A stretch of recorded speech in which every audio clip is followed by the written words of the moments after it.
The Butt Kicker Gamer 2. What you see and what you hear is what you feel.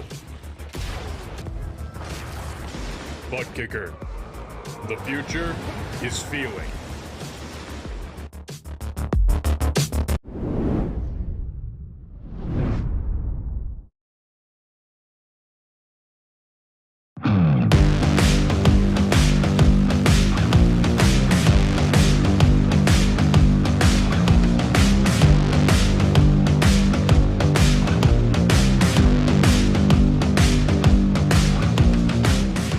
It's time for another double-header of open-wheel action, and it starts here in the British Isles as the Formula 4 cars make their way over to Alton Park with no chicanes to slow them down. It's a fast blast into a fast right-hand corner that now awaits them. Let's get ready to rumble here on a Thursday night. Hello everyone and welcome along to RaceSpotTV. My name is Arjuna Kankipati, delighted to be joined alongside by the Twitterless Andy McEwen. Andy, how are you doing today?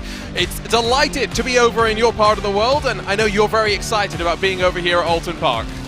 I certainly am. I have really grown to look forward to these PRL open wheel nights, and I will admit I had tonight sort of circled in my diary from a few weeks ago. Alton Park is a circuit that holds a very special place in my heart. It's where my real-world commentary career began just over a decade ago. It's where I discovered my love for motorsport, and through the wonders of iRacing, we're able to enjoy it here in the virtual world as well. It is, though, just the latest of a long list of great tracks we've visited as we now head towards the business end of the season.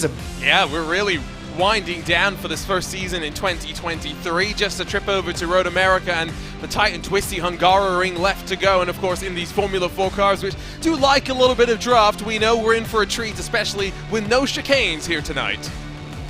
Absolutely, a version of Alton Park that in real life hasn't been raced on since the mid-1980s.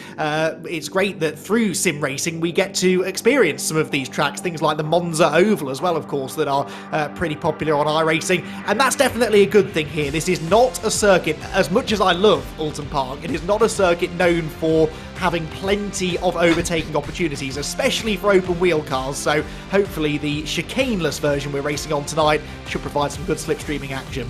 Let's run it down through our championship standings. It's Andrew Moran that now builds his championship advantage to just over 21 points over Takeshi Kita. Michael Dowden still keeping himself in play, while the form that Kevin Santana showed last time out has seen him keep within striking distance as well, but it's very much 4 cars still breaking away at the front of the championship. Remember, about 35 points the maximum that a driver can pick up over the course of each race event, so very much with 3 races to go, it's still anyone's game at the top.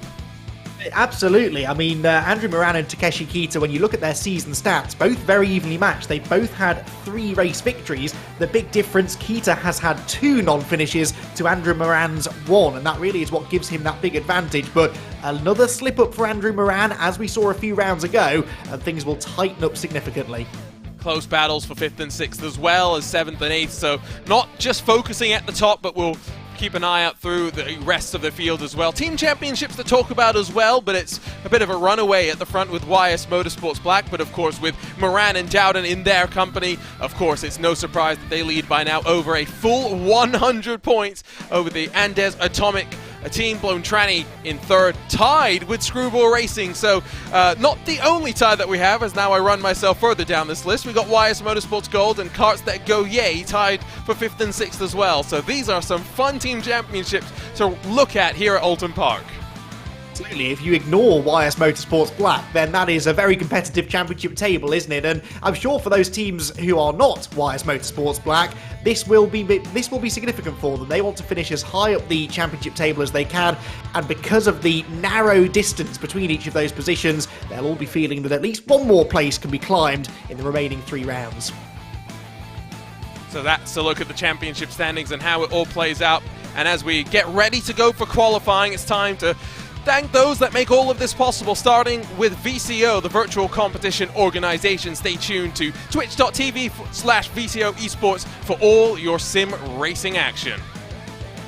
Owned and operated by passionate sim racers, Advanced Sim Racing designs and builds the sturdiest and most durable aluminium profile racing simulation cockpits available in the market today. All PRL members also get a 5% discount on ASR products using the Precision5 coupon code. Racebox offers mid and high-end button boxes for sim racing enthusiasts, from the casual gamer up to the most meticulous sim racing driver. Competitively priced and carefully handcrafted, our button boxes are an enjoyable addition to any sim racing setup. Visit RaceSpotTV.com and get a 5% discount using the Precision5 coupon code. RaceLab helps you to improve your driving skills. With modern overlays, race statistics, and native VR integration, you can get the best out of iRacing. Start using it now for free at racelab.app.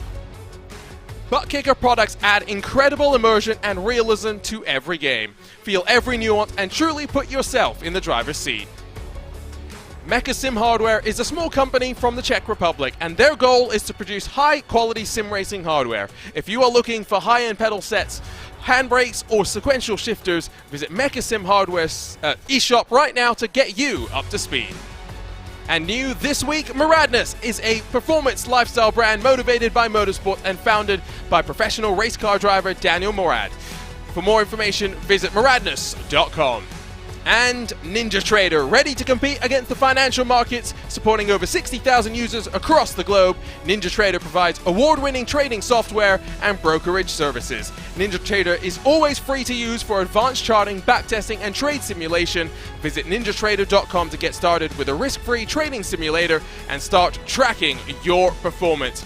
Qualifying, well, going to be relatively important this time, Andy, like you mentioned.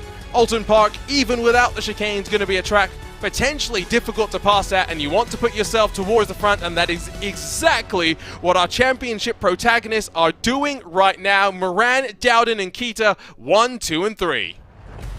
At how tight it is, 9 thousandths between the front row drivers, with Takeshi Kita only a further half a tenth back. It is extremely tight at the front, but Andrew Moran, the only driver so far this season to have taken more than one pole position, did it back-to-back at Okayama and Road Atlanta through the middle part of the season. It's little things like that just give him this slight edge in the championship. Pole position, remember, worth a bonus point. So too is the fastest lap in the race, and Andrew Moran has proven himself more than capable of picking up the bonus points as well as the 35 for the race win. But to your point, Arjuna, you're absolutely right. This may be a version of Alton Park that provides a bit more slipstreaming opportunity. This is the part of the track that has changed out of the shell hairpin, that banked right-hander, through the flat-out kink. We would normally turn left into the Britain chicane.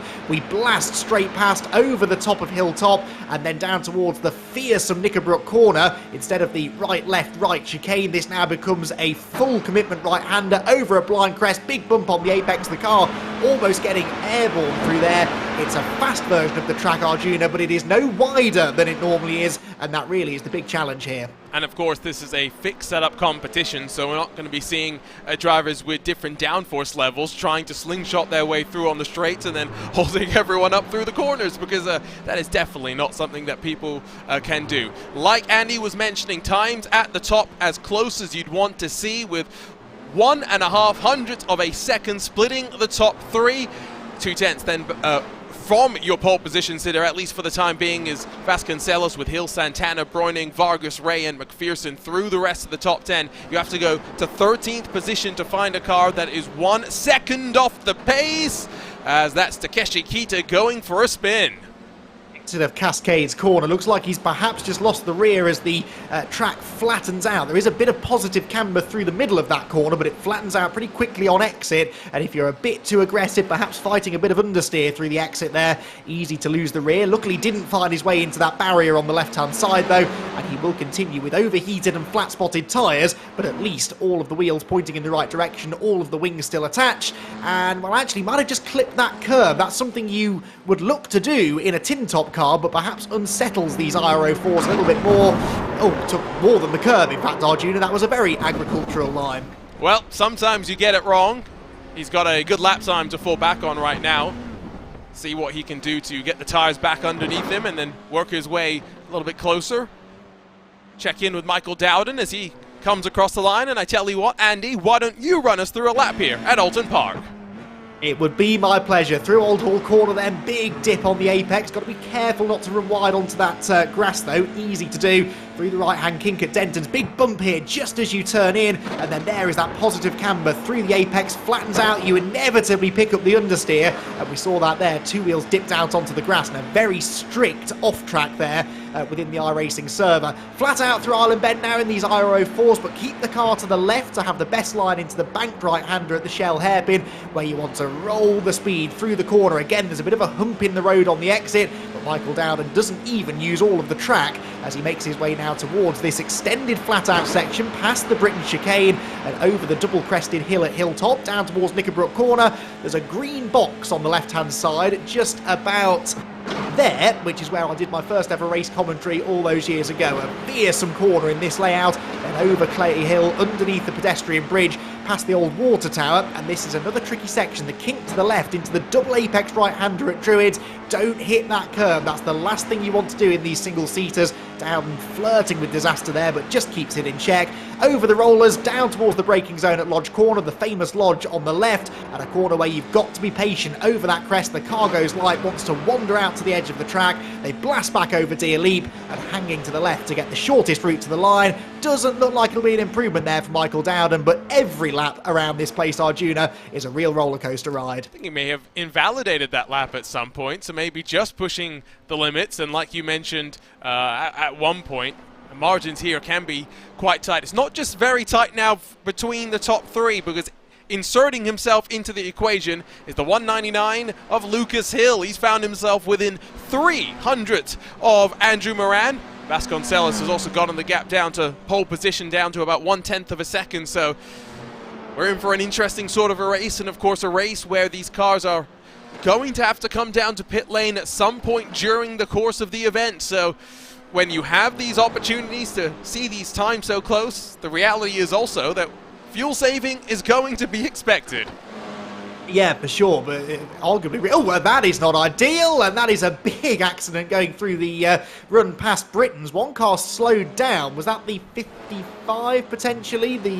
Or 521 maybe, whichever the car was that was going slowly. I don't think the car behind realised exactly what was happening, but yeah, that fuel save becomes even more significant on a track at which it's difficult to pass, because you will struggle to pass more than one or two cars in all likelihood over the course of a race distance on track. If you can save a second or two in the pit lane, though, that could be huge, especially if the race turns out to be as close as these qualifying times suggest, because then a second or two could be 4 or 5 positions on the circuit. I'll take a look at the replay and see this qualifying miscommunication, and it was Kevin McPherson as well as Drew DeWeese involved. DeWeese the one that ends up running into McPherson after he had his issue, and then a hard hit into the tyre barriers. New damage model here on iRacing, definitely getting a workout. Absolutely, you'll be glad to hear those tyre stacks aren't actually there anymore in real life, because that exact thing kept happening. It was not a pleasant sight at all as wheels started to get ripped off cars when drivers made mistakes.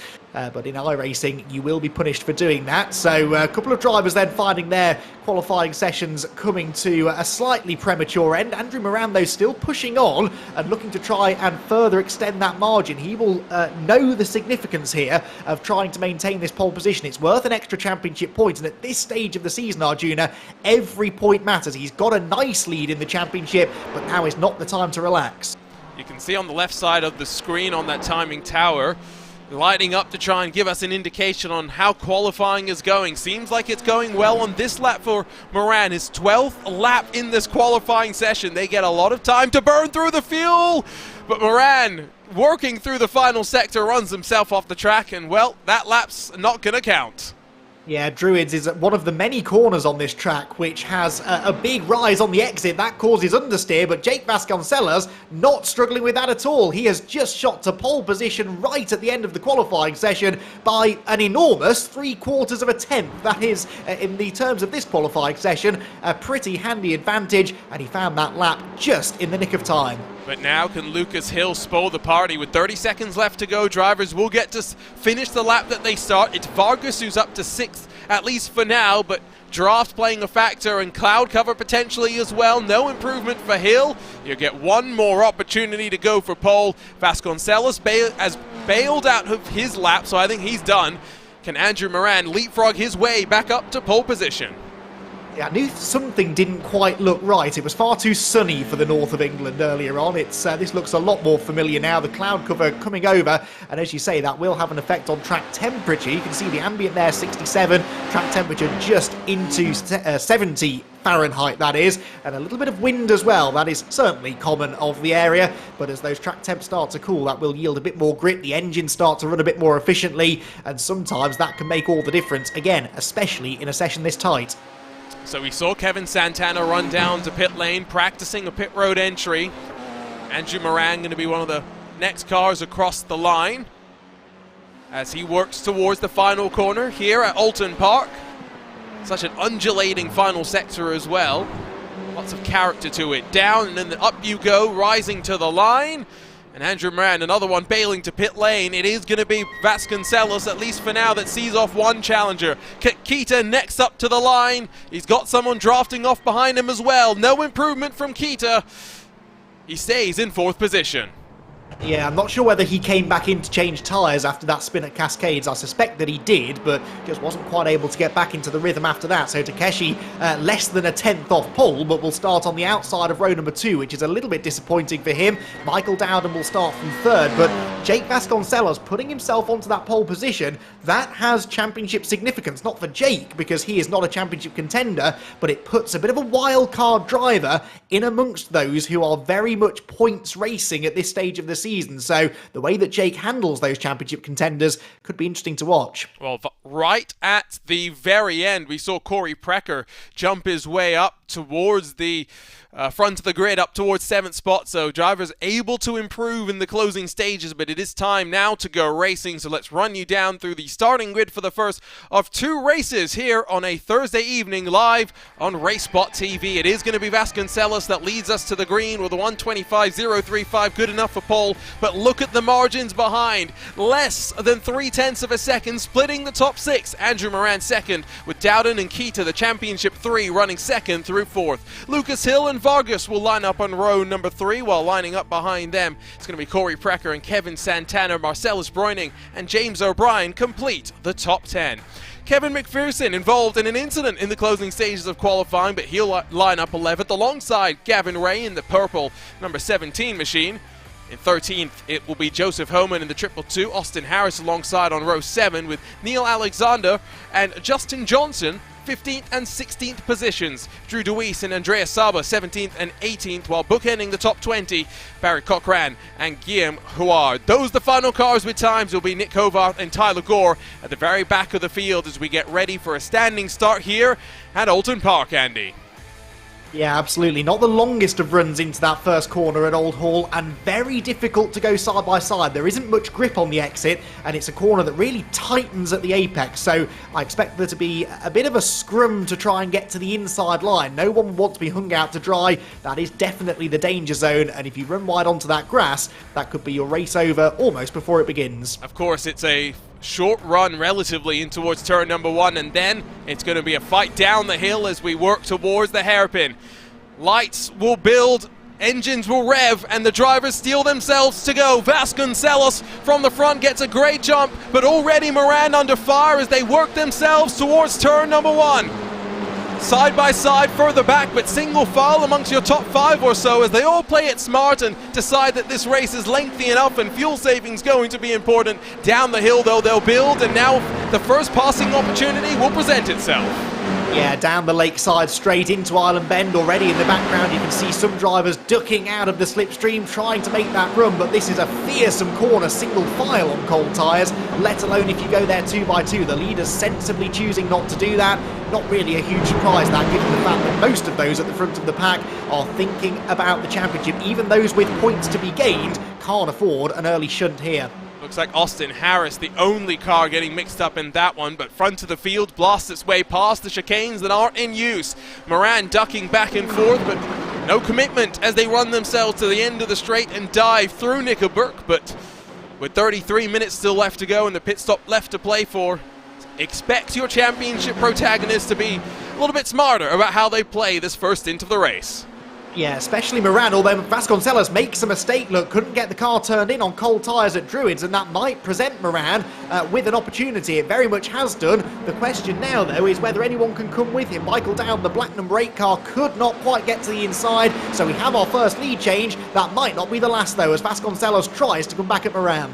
It will be Moran going on the defense into turn number 1 as Vasconcelos tries to compromise him, but Moran not running out too wide, able to maintain relative momentum. It's down the hill and into the left-hander that sees Moran now build up a bit more of a buffer as Vasconcelos maybe too conservative. Moran maybe a bit too optimistic there as another car runs itself off. That's Gavin Ray off in the grass. Yeah, and I think maybe Corey Precker was involved, the yellow number 11 dropping down the order too, so a couple of cars just tripping over each other slightly through Cascades. That is such an easy place to run wide, and you only have to look at the grass on the exit of that corner to start picking up incident points. That was the replay of the incident on lap 1. Thankfully, there is a lot of runoff there. It may not be tarmac, but there's just enough space to gather it together if it all goes wrong. That was the moment through Cascades, and a knock-on effect, really. The car that triggered that, not in the end the one that lost the most time. It was James O'Brien in the private label Team Hype liveried car that had his big wiggle, and good hands to save it. We saw some great driving yesterday in the iRacing Daytona 500, but some equally impressive stuff here today. Really a similar situation, a check-up caused by a driver at the front of the queue having a moment, and poor old Gavin Ray really with nowhere to go.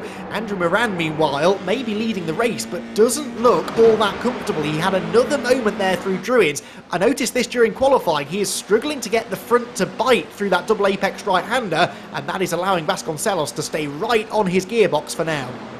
Some fighting further down through the field as Joseph Homan goes sliding through down to 15th spot. Started the previous lap about 12th and now loses all those positions just through the final couple of corners. He'll go back on the offense momentarily and back out of it for now. Austin Harris hasn't totally lost touch of this leading pack, by the way, after his incident on lap number 1. Although, having said that, commentator's curse on display as Austin Harris takes the tow back to pit lane. And who's that going slowly?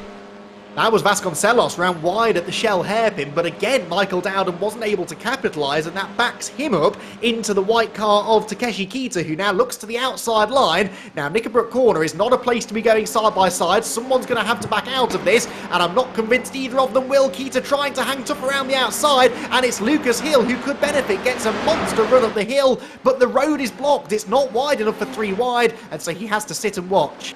He'll watch as once again it's still Dowden on the inside, but Kita sweeping around the outside, now grabs 3rd position. All of that at the expense of 1.5 seconds up the road to Vasconcelos and to Moran. Great fighting, and it's presenting opportunities further back as well for Kevin Santana to run himself out wide, and a bit too wide as he tried to go on the offense with Lucio Vargas. It's all starting to pick up. Can your front 2 break away? That was a brilliant piece of driving, though, from Takeshi Kita. We've got a slightly less brilliant piece of driving down at Cascades. That was the incident that you were referencing a moment ago, and Tyler Gore, unfortunately, getting caught up there was that Barry Cochrane again having a moment? Austin Harris, excuse me, number 13, who lost it under braking, and I think that was over that bump in the braking zone that I mentioned earlier, and sadly the 7 car with nowhere to go. But yeah, Takeshi Kita, brilliant piece of driving to go around the outside at Knickerbrook and Druids Corner, 2 of the most fearsome corners on this track, and not only live to tell the tale, but steal 3rd place. That was some great driving. Yeah, we look now at the 2 packs that have sort of built.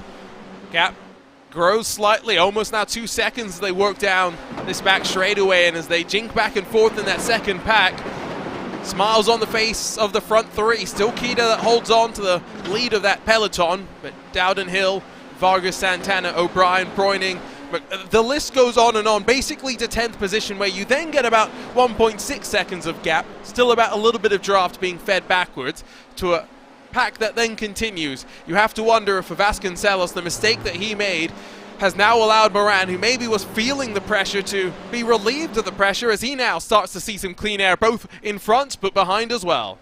Yeah, Jake had another little wiggle there coming out of Lodge Corner, just the rear braking traction slightly, and that drops him another 10th or so. But this fight for third, this is typical of Alton Park, really. Such a tough place to pass, but as soon as you start running side by side, because it's so narrow, you lose so much momentum. It just creates these bottlenecks, and you get these enormous trains of cars sort of circulating nose to tail. At any moment, it could all erupt into action. Things just calming down for now, but Takeshi Kita, having taken that third place, not at the moment at least, able to get away from Michael Dowden. And Gavin Ray having some more technical issues. We see him in 16th spot, maybe embroiled in a fight with Saba and Cochrane, worrying some of those other drivers, but seems to be holding on for now. 5 minutes now in the books or so for these drivers as we work towards the pit stop cycle that I'm sure will be quite interesting, because pit lane entry here is also an adventure in its own right, Andy. It is, absolutely. There's a nasty little chicane going into the pit lane, and barriers, Armco barriers waiting to collect you on either side if you get it wrong, and that pit lane speed limit line is just going through that chicane as well, so easy to get it wrong in a couple of ways, and a speeding penalty will certainly ruin your day. Big slide. That was Lucas Hill in 5th place, just dipped a wheel onto the grass exiting Lodge, and that lost momentum will cost him at least 2 places. To the outside goes Vargas, Kevin Santana trying to go with him, but it looks like Lucas will fight back. Wheel to wheel through Old Hall Corner, and keep an eye to Marcellus Breuning behind to try and take advantage. You can muscle your way on the inside, especially in these cars, as that's Takeshi Kita going around, second in the championship, and that might be his 3rd DNF for the season.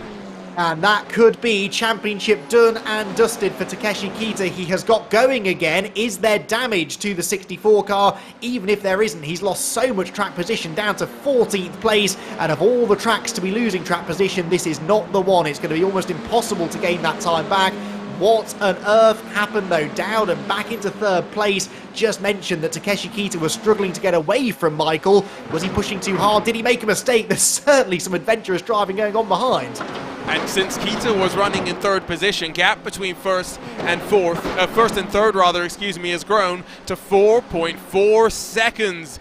The leader is running away at a canter. Let's see if we can jump on board with Takeshi Kita and figure out exactly what happened. He was running out of turn 1 down the hill, and a bit of deja vu here. Unfortunately, catches the curb, and then when he catches the grass, not much he could have done to save it. Fortunately, he doesn't actually hit anything and is able to get going. That was very, very fortunate. The speed that he lost control at, he really should have found the barriers. But yeah, you don't want to be hitting that curve no matter what car you're in. Certainly not a low-sprung single-seater such as these IRO4s. The 27 car now, Neil Alexander is off. That's the exit of Lodge Corner. And I reckon that he's done exactly what Lucas Hill did a lap ago. Dipped a wheel onto the grass and spun across the road. Alton Park is an unforgiving circuit, especially compared to some of the sort of Formula 1 style tracks that we see PRL race at quite often and have done earlier on this season, where you can make a mistake, you can run wide over the curb, it's just tarmac waiting to catch you. That is not the case here at Alton. Kevin Santana with a battered and beaten 666 back in pit lane, and that happened very, very quickly, so not a chance to even pick up exactly what happened. But as ever, the RaceSpotTV replay machine misses nothing, and it's a fast outside sweeper, and Santana unable to avoid running into the tyre wall.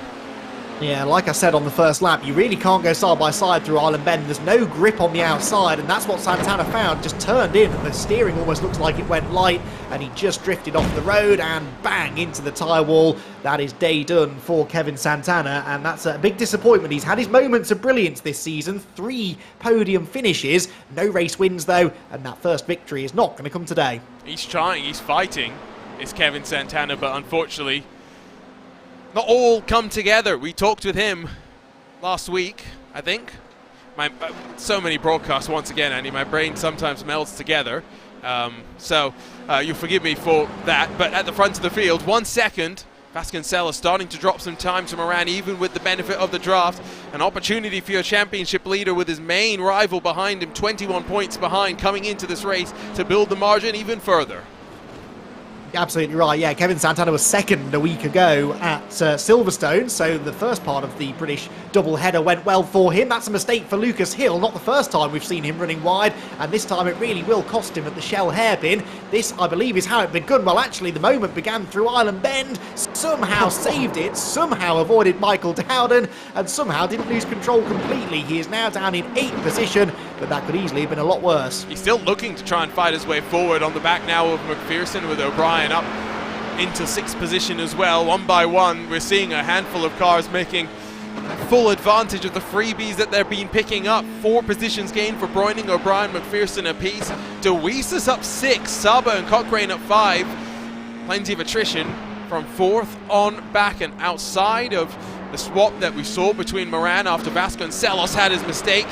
No moves at the front as Lucas Hill down and unloading the car through the final corner, has to fight it to avoid stepping out on him.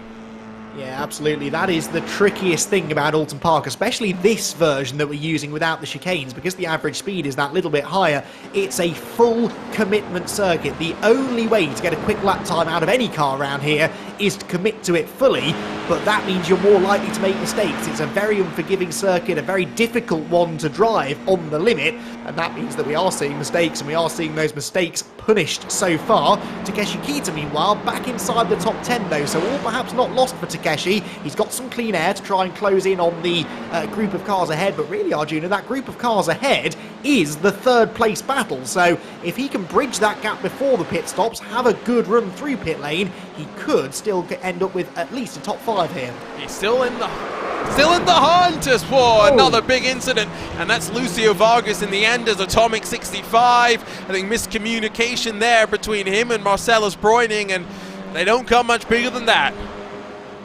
What you call a miscommunication, I call a move that was never going to work. Side by side through Knickerbrook, just not a good idea at these speeds, and someone really should have backed out there. I'm sure we'll get another look. Here it is. Marcellus Broining looks to the inside.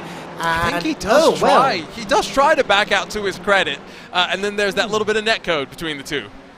It almost actually looks like there's a wheel on the grass as well for Vargas as he turns in. The rear of the car snaps sideways, almost like he's just touched the grass. There, look. I don't know if it was either netcode or a wheel on the grass that sent him off, but actually, you're absolutely right. Not Marcellus Broining's fault, that one. Let's see if we can ride on board and see. Left sides are the ones that we're watching for. Oh, you're right, because he picks up the curb that then turns to grass before it's curb again, and I think by the time he recognized his mistake, it was too late. Andy, good eyes.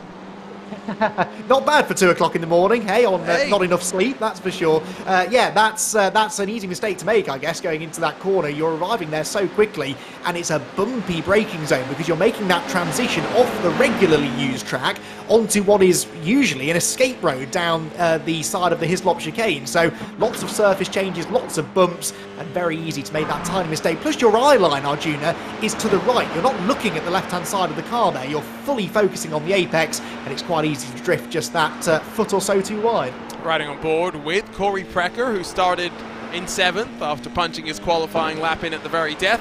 Still in 7th. Seen a couple of cars make their way past, but he stayed clean of all the madness so far, and as he fights his car down through the final corner, Precker runs 5th in the championship. Looking good for another points finish. Has finished decently in every race that he started outside of round number 3 this season, and always need to be consistent in order to run well in championships.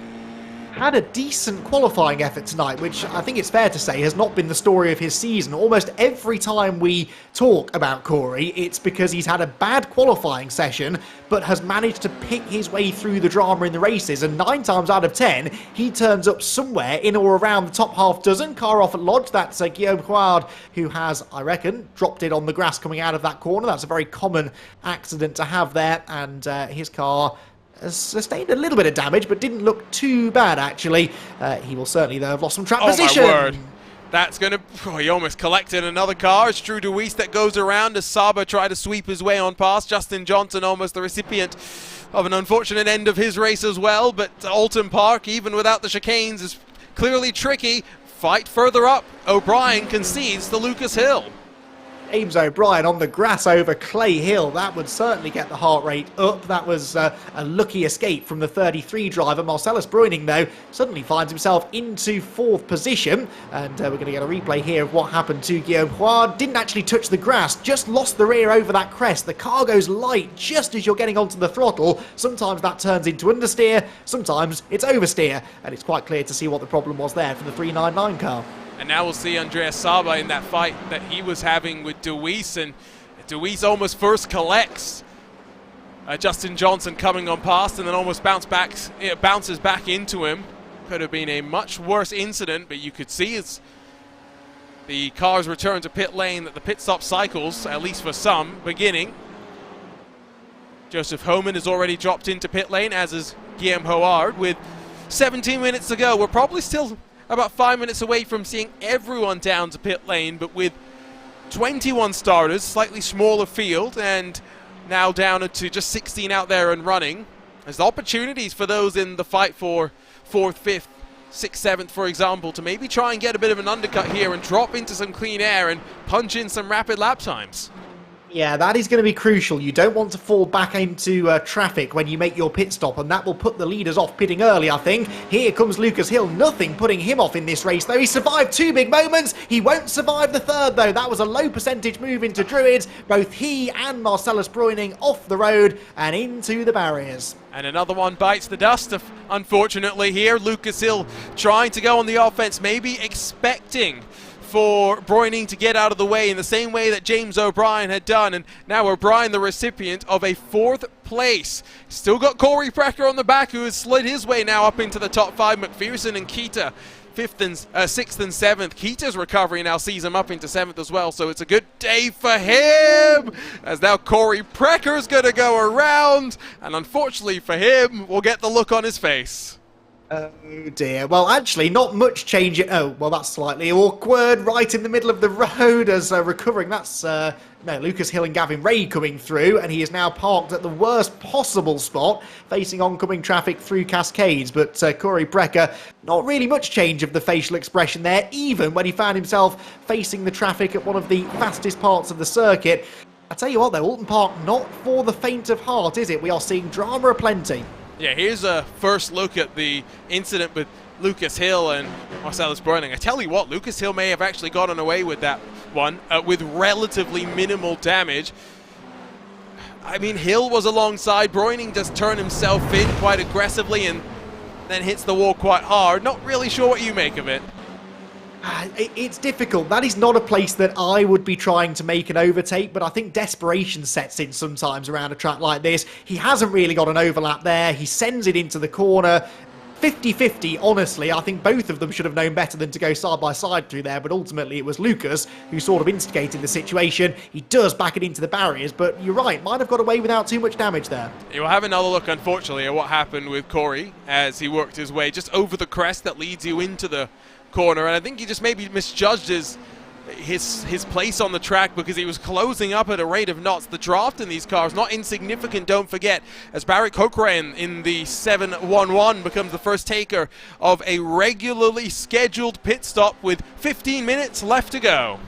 Shout out to Jake Vasconcelos as well here, because it looked as though he was being dropped by Andrew Moran, but look at that gap coming back down. It was sat at around a second for a good chunk of this race, but just as we get towards the pit cycle, he is closing back in. He's as close now to Moran as he has been at any point in the race so far. He's right within slipstreaming range, and we have got a fight for the lead on our hands. Now, Andrew, we've seen him before go for race wins, even when he was in a good point situation, and his life becomes a bit easier now, because Jake Vasconcelos in the dirty air loses time through Druids, and suddenly the pressure is off again. Commentator's curse for the second time tonight.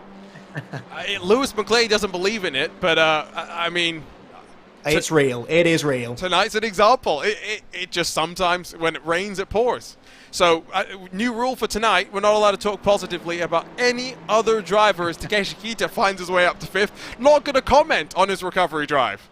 Absolutely, I really want to, but I'm not going to put the curse on him just yet. We'll leave that for another 14.5 minutes or so. He bails for the pit lane, brings Kevin McPherson with him, actually, so those two who just swapped positions on track, now heading for the pit lane. Gavin Ray is in as well, and he will become the third lead running car to pit. Takeshi Kita gaining some ground there on Kevin McPherson, slightly shorter pit stop. Let's hope he put enough fuel on board.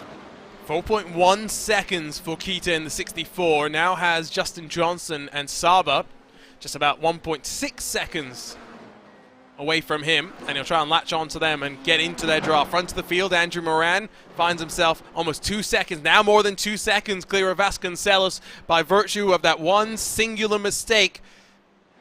Vasconcelos will try and use this pit stop cycle, maybe having saved a little bit of fuel to close up that gap, but it's all about execution. Like you mentioned, Andy, there is a bit of a nasty chicane on pit entry. Yeah, one of two things has happened there. Either Jake has backed off, sensing that he nearly threw it all away with that latest moment at Druids, or he's a bit hot under the collar and has made another mistake trying to chase after Andrew Moran. We'll ride on board with the second place driver now. Let's see if we can read from the body language of the car whether he's resigned himself to second place now, or whether he thinks he can still chase after the leader, because Arjuna, he's got a big gap back to Michael Dowden. True. He could probably afford to back this off, and second place for Jake would be a really welcome second podium finish of the season. Would be valuable for him in the fight for 7th in the championship, might even leapfrog him and launch him into the fight for 5th in the championship, especially with Corey Precker's now issue that's seen him drop backwards to 9th. And Zachary, you're not in your field here today. Justin Johnson will become the next car to roll down towards the pit lane, so one by one they're trickling on in, and the gap's grown between Moran and Vasconcelos to 3 full seconds, so I would just wonder if maybe you're right, Vasconcelos not wanting to push the issue too much, and now all Andrew Moran has to do is not make some of the mistakes that we saw from him earlier and push it just that little bit too far. Absolutely, but this is music to his ears. He can now afford to back off as well if he wants to, knowing that Jake Vasconcelos is not posing as much of a threat to him as he was earlier on. Moran also seems to have got the car settled a bit more nicely now through some of the corners at which he was, it seemed, struggling from a bit of an understeer imbalance earlier on. Takeshi Kita, meanwhile, up behind Andrea Saba, but these are two cars on different strategies. Kita's already made his mandatory stop, and Andrea Saba yet to visit the pit lane. So Kita, pretty perfect situation this for him, isn't it? He's back out into clean air now, shortly after the pit stop. Let's see where he filters out. I think definitely he could have a go at James O'Brien. Could he get onto the podium? That would be quite some recovery. Yeah, they're still staying out at the front, by the way, so impressive mileage that we're seeing. And these drivers just trying to extract every drop of fuel that they can from the tank. Run it as light as they can and then bring it back on to the pit lane to top it off with as little fuel as they need and spend as little time as possible. The likes of Kita, they'll have to have factored in that there is the potential to maybe have to go a lap longer than expected based depending on how the race has been going. We're going to see Andreas Saba though next onto pit lane. It leaves now just 5 cars yet to pit. The front 4 and Corey Precker still owing us pit stops. The rest of the field done and dusted on the pit lane. Andrea Saba then exits the pit lane, which thankfully merges off the racing line down the avenue, heading towards Dentons and Cascades, so no big dramas there. That is one car definitely having a drama though, and it's Justin Johnson in the number 11 car who has lost it through Old Hall Corner. I'm amazed though, Arjuna, at how many people we're seeing getting it very wrong at very high speed parts of the track and not making contact with any of the Alton Park scenery. It's a rare occasion that you can get away with these things, and we're seeing quite a few people dodging bullets today. We are also seeing our leaders dodging the chicane as they come down onto pit lane. You are right, it is being quite forgiving relatively for these drivers when having mistakes, and now the field will come their way on in. No mistakes can be afforded here, but fortunately, of course, pit limiters to aid the drivers. 4.4 from Moran, so relatively lengthy, but then Vasconcelos, 5.5 seconds. That will close him back up to Michael Dowden, who's going to be almost 2 full seconds quicker in the pit lane cycle and almost within drafting range. Yeah, so I was about to make the point that for Moran it made sense to perhaps put that extra litre or so of fuel in, just to make absolutely sure that he had enough to get to the end. He hasn't had anyone to slipstream with, remember, so no real fuel saving going on, and he had that gap to play with. But the same was not true for Vasconcelos. He knew that Michael Dowden was likely to get to within a couple of seconds of him if Jake had a slow pit stop. That's what happened, and it means that the fight for second is definitely alive. That's Andreas Saba back down on the pit lane, not sure exactly why. See a black flag indicated in the sim for him, but must have been speeding on pit exit, which is interesting to see, maybe getting off the limiter a little bit too early. Takeshi Kita trying to fight and claw his way back up to fourth, now down the inside of James O'Brien. Don't know if the 33 is going to be able to fight too much longer than this. He tries to duck in and out of the draft, but Kita to fourth. Well, that is brilliant stuff. A podium might just be out of reach. He's about 9 seconds behind Michael Dowden, but if Dowden catches Vasconcelos and they start fighting, you never know. 9 minutes still to go. An awful lot that can happen. Here's a replay of Justin Johnson's moment. Oh, just turned in a bit too late, I think, into Old Hall. It is a strange corner, that one. I mentioned earlier on that it tightens at the apex. Normally that means you take a really late turn in, but there's just no grip on that outside line. You've got to turn in early, and if you don't, that's what can happen. And another near miss there coming out of Lodge Corner 2. That's Andreas Saba. Not sure if it's related to him having to come back down to the pit lane. That's him now merging back out onto track just in front of Takeshi Kita. Not exactly what you want, and he's going to have to get on the binders and slightly compromise James O'Brien and allow Kita in that 64 to maybe build up the advantage just that little bit more. 8 minutes to go and 4.5 odd seconds at the front of the field, splitting Andrew Moran from Jake Vasconcelos. After that small mistake, Vasconcelos very much was starting to back up a little bit and not push as hard, but by virtue of a lengthy pit stop cycle, Vasconcelos now finds himself having to fight once more, now only 1.6 in front of Michael Dowden, who's in the championship hunt. Yeah, this is significant for Michael. He arrived here 28 points behind Moran. Moran is currently on course for a race win, with Dowden in third. That's a 4-point difference even before you start throwing in bonus points. We know that Moran got the bonus for pole position, the fastest lap of the race. Well, that's going his way too. Andrew Moran, the only driver to have set a lap in the 1 minute 24. So right now, Michael Dowden is set to lose another 7 championship points to Andrew Moran. And this late in the season, he can't afford that. He needs to try and limit the damage. He's not going to catch Moran more than likely, but second place might just be within his grasp. Has still about probably 4-5 laps left to push in 7 minutes left on the clock. See how close he's going to be able to get as he grabs more and more of that draft in front as Jake Vasconcelos punches a hole in the air. Not many fights really going on now. 21 whittled to 13 out there and running, of whom just 11 are left on your leading lap. It's still Kita and O'Brien kept relatively close, at least for the time being, as James O'Brien in that 33 car has had 1 DNF, 2 DNSs this season and 2 top 5s. Looks to build some more momentum in this Formula 4 machine. Yeah, absolutely. This has been survival of the fittest, though, really, here at Alton Park. Those who have managed to keep it within the white lines have more than likely put themselves in a position where they could finish well in this race. On board now with the 5th place man, James O'Brien, as he crests the hill into Druid's Corner. You see how committed you've got to be through there. Takeshi Kita's car really dancing around just ahead of us, but loose is fast through corners like that, really. As long as you can keep hold of it, you need a good front end on your car around a track like Alton Park, and Takeshi Kita's car working really well. The case, really, of what could have been had he not had that moment earlier on. Loose is fast applies to front-wheel drive cars as well, by the way, for those that think touring cars are boring. I always think that's a common misconception about what a touring car is truly like to drive, Andy. Yeah, I have to say, here in the UK, the phrase touring cars are boring is not a saying that you hear a lot of, but we are uniquely a touring car loving country over here. But certainly people think that front-wheel drive cars are easy to drive. They are not, because of exactly what you say. You've got to have that car really rotating on the nose, and to do that you do all sorts of strange things to the rear geometry to try and make it a bit oversteery.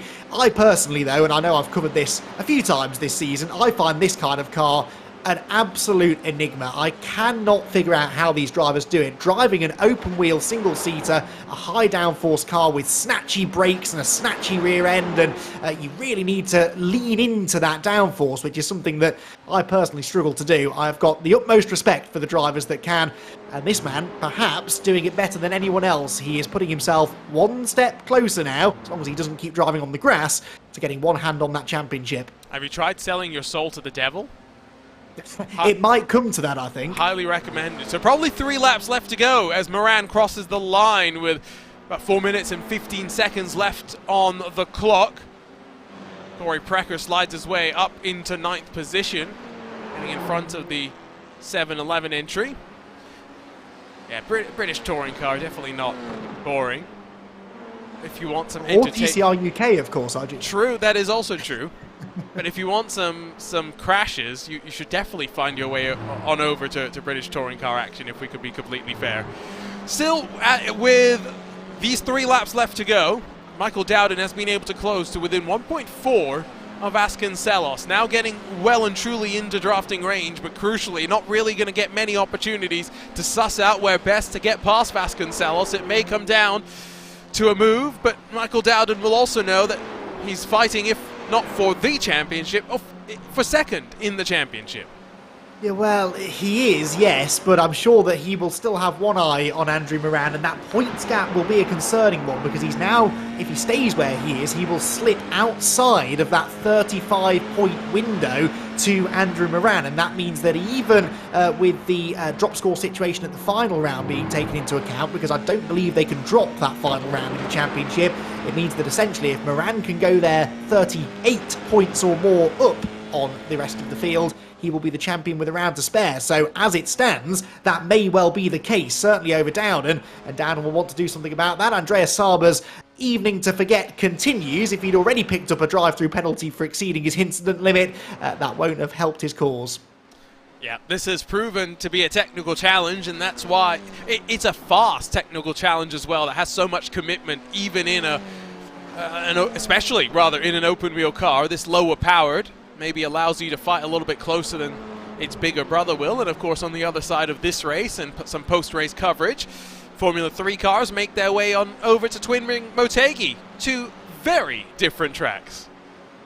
Just about to make that point. You couldn't ask for 2 more different challenges. Certainly a difficult circuit, Motegi, but one that I think is a little better suited to Formula 3 racing than Alton Park would be. But these IRO4s, I've seen these cars race here in real life, and they do put on a good show around this place. They've got just enough power, just enough downforce to make the cars spectacular to watch, but not so much that they can't run nose to tail. Things spreading out towards the end of this race, but that really is more because of the high attrition rate, with just 11 cars left on the lead lap right now, as opposed to the design of the cars themselves. We've seen some good close racing, and we might be in for some more here as Dowden gets closer and closer to the second place man. They will have 2 laps, or rather this will be the final lap of the race.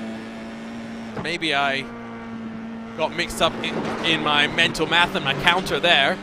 So time running out. You do tend to find that across the board, the slower the cars, the better the racing tends to be. And that's why I'm quite excited, Andy, to get the Formula Ford on over to iRacing and see how that plays on out. So I have always said that my favourite form of racing is Mazda MX-5 racing. Formula Ford is a very close second, and another category of racing that is hugely popular over here in the UK. Slipstream City, no matter what racetrack it is that you're competing on, and that is going to be a fantastic addition to the iRacing server. Can't wait. Final lap does mean, though, that Michael Dowden does run out of time, gets within 0.8 of a second, but he's going to have to settle for third here.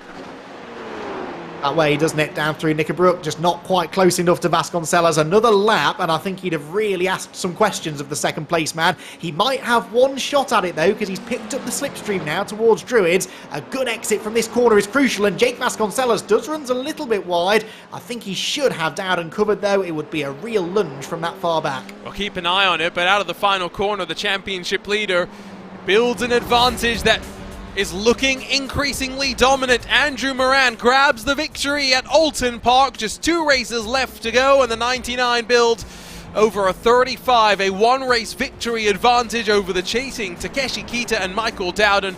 Vasconcelos was able to hold on to second. Dowden will settle for third, but a thrilling race that did prove just how difficult this track can be to tame, as drivers really found themselves struggling to hold on, including your race leader, Andrew Moran, at times.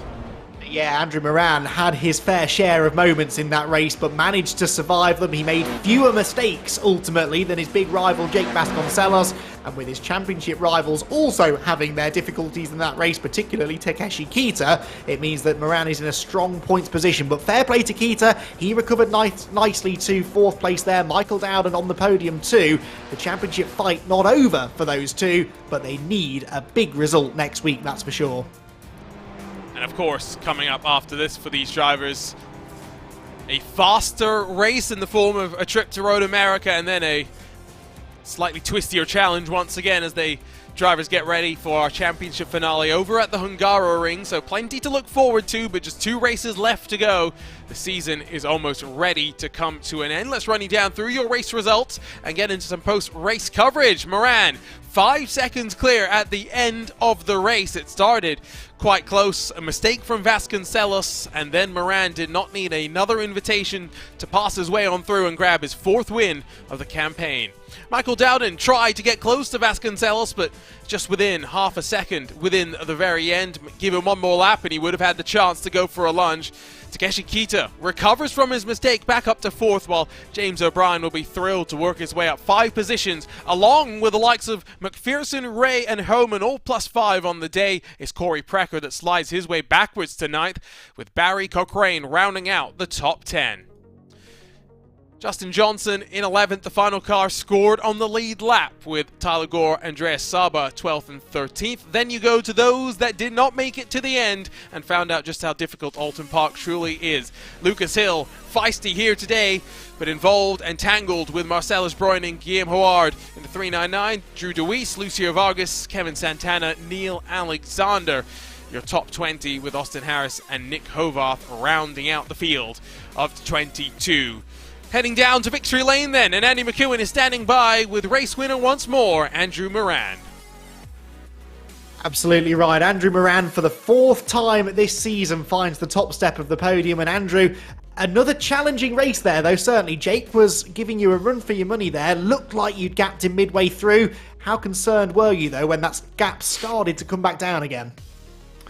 You know, we had that blue flag come in. That was pretty scary. I was a little worried he was going to get by and then, you know, be able to sit in front. But I had a plan in place. I thought about pitting early because I really felt he was only keeping up because of the draft, which definitely was a huge part. And then also I was worried. I was hoping Michael could get second, so we get a 1-2. But I was hoping to break that draft earlier, but it just didn't work out. But I got the win.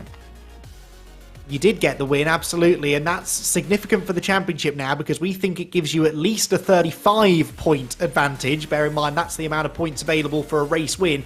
2 weeks to go. Are you starting to think maybe this is your championship for the taking now? I mean, I thought it from week 1, to be honest. I knew I was the 3rd best driver last season, not on points, but just on, you know, merit, you know, skill, and I thought coming in, you know, obviously Santana's had a bad season and Takeshi came down and he's been really good, but I think I got it. On to Road America in a week's time, then a completely different challenge to Alton Park, and I think that race could be a bit of a wild card race. The effect of the slipstream pretty powerful in these cars. Is that going to be a week where you just look to survive and bank some points? You know, there's no surviving. You know, I think you just have to have the mindset that every race is just you're going to go out there and try and win, and not unnecessary risks, but you got to put yourself in the place to win, even if that means taking a small risk passing somebody. Well, that's been working well for you so far. 4 race victories more than anybody else. A confident Andrew Moran with an extended championship lead. Congratulations. Thank you very much. Have a good night. So Andrew Moran then takes his 4th victory of the season. It was a podium finish, though, for Jake Vasconcelos, who joins us as well. Jake, that could easily have been a race victory. It looked as though at one point you just decided to settle for 2nd place, but was there a time there where you thought maybe the win was on? Yeah, definitely. I was catching him, and I thought I could have had him, but he had the pace. So yeah, I settled. Yeah, we saw the gap sort of went out a little in the early stages, but then mid-race you really started to reel him back in. Any idea what led to that? Did you get into the groove? Did he make some mistakes? I got into a rhythm. I think he made a couple of mistakes that I was just barely in his toe, so worked out. Then towards the end, Michael was closing in on you too. And how concerned were you there that that second place might be in a little bit of danger with a lap to go? The gap was starting to get really small. Yeah, he had more pace than me for sure. I think another lap or two, he probably would have had me. But yeah, I had enough just to squeeze it out at the end. That you did. Jake Vasconcelos, congratulations. A strong second place finish here and a second podium of the season. Thanks. So Jake then with the second place finish. Michael Dowden, we just mentioned him, was chasing him down there towards the flag. Michael, you just ran out of time to get there. That second place would have been handy for the points, wouldn't it? Yeah, definitely with Kita being able to get back to fourth. That was a really good recovery by him. Yeah, Luke, Takeshi off in the early stages. You were one of the few frontrunners, though, who didn't seem to have too many mistakes. Is this a track that you felt you gelled with? This track, there's a couple corners where you can definitely take a lot more speed, but you'll use a lot more of the tires. And I was just keeping the tires pretty much as cool as I could the whole race. Which worked, clearly, because you had some of the strongest long-run pace of any of the front-runners. With 2 races to go, though, now, you're a race win behind, essentially, in the points now. What is the game plan going into Road America? Is it sort of win at all costs there, or are you now sort of trying to consolidate second in the points? I think every race, the goal is really for Andrew and I to get a 1-2 finish. That's really the goal. It doesn't matter who it is. Of course, that could become a 1-2 finish in the championship as well. So is that your way of saying that you might become a bit of a wingman for your teammate, try and help him wrap this title up with a race to spare? Oh yeah, definitely. We've had some races previously where we've helped each other, and yeah, it's always good to have teammates. Certainly is, and you two have performed so well, dominating the team's championship as well this season. We wish you the best of luck with that, and we'll see you again at Road America. Thank you, guys. So there you go, our junior, our podium finishers. All of them, I think, pretty happy, and I sense a tad relieved to have survived the 35 minutes at Alton Park. Yeah, absolutely. It was not the simplest of races. The level of attrition very much spoke to the challenge that the drivers found with the setup, with the balance, and working their way around the track. And, well, for them, fortunately, the nightmare has come to an end, at least for some. And like you mentioned, with some of the questions to those drivers, Road America up next going to be a very different sort of a track, and one with just as dire consequences, to be fair, to any mistakes, because if you run out wide, there's no asphalt. It's all going to be grass ready to greet you. Yeah, absolutely. To use a NASCAR comparison, it's almost like going from Bristol to Indianapolis, isn't it, really? A high-speed bull ring here with zero room for error at Alton Park to the long, slipstreaming straights of Road America. That could be the race of the season, I think. That is the perfect track, really, to showcase what these IRO4s can do, and it could be a championship-winning week, perhaps, for Andrew Moran. Let's wait and see. So just 2 rounds of the championship left to go for the drivers in the Formula 4 series, but one half of the doubleheader has been ticked off the agenda. It's time to go for item number 2. The Precision Racing League Formula 3 series heads to the newly renamed Mobility Resort Motegi. We fly across the world from Great Britain to Japan and land up at what is a fascinating road course that is going to challenge in its own unique way. It's been a roller coaster of a season for these drivers, just as it has been for the Formula 4 competitors. Let's grab a look at their championship standings with 3 races left to go. After this, a visit over to the Red Bull Ring and then a blast around Watkins Glen with no bus stop chicane to worry about, which is going to be very interesting then through the outer loop. A technical challenge here, and then 2 high-speed draft races where the style of racing is going to need a slightly different approach from the drivers, Andy, so today is going to be a lot more about the technique and who's done the practice and gotten themselves ready to go. Yeah, really interesting way to round out the season, actually, because we've had a run of pretty technically demanding and difficult to overtake at tracks. The streets of Long Beach, Rudskogen in Scandinavia a week ago, and now to Motegi, which is perhaps a little bit more open, but still limited on overtaking opportunities. Then, as you said, heading to Red Bull Ringham, the classic version of Watkins Glen, two tracks that certainly should generate a lot of side-by-side racing. So it's going to be a very exciting end to the championship, but a bit like the IRO4s, we do have a point situation where one driver is starting to establish themselves as the favourite. And in these championship standings, don't forget it's split up into the pros and into the AMs. They score points on overall position, but they're classified separately in the points. It's a Kofre 1 and 2, but Michael in front of Sebastian, and like you say, Andy, running away. Sebastian Kofre only 3 points clear of Max Preston, and then some separation back to Andrew Waring in a fight for where is Mr. Kevin San Diego. Ozzy Milway not far behind as well. Michael Kofre, though, looking strong. 3 races left to go. Yeah, but the big storyline in this championship really is that Michael and Sebastian Kofre have both had bad races. Sebastian's had 2 non-finishes.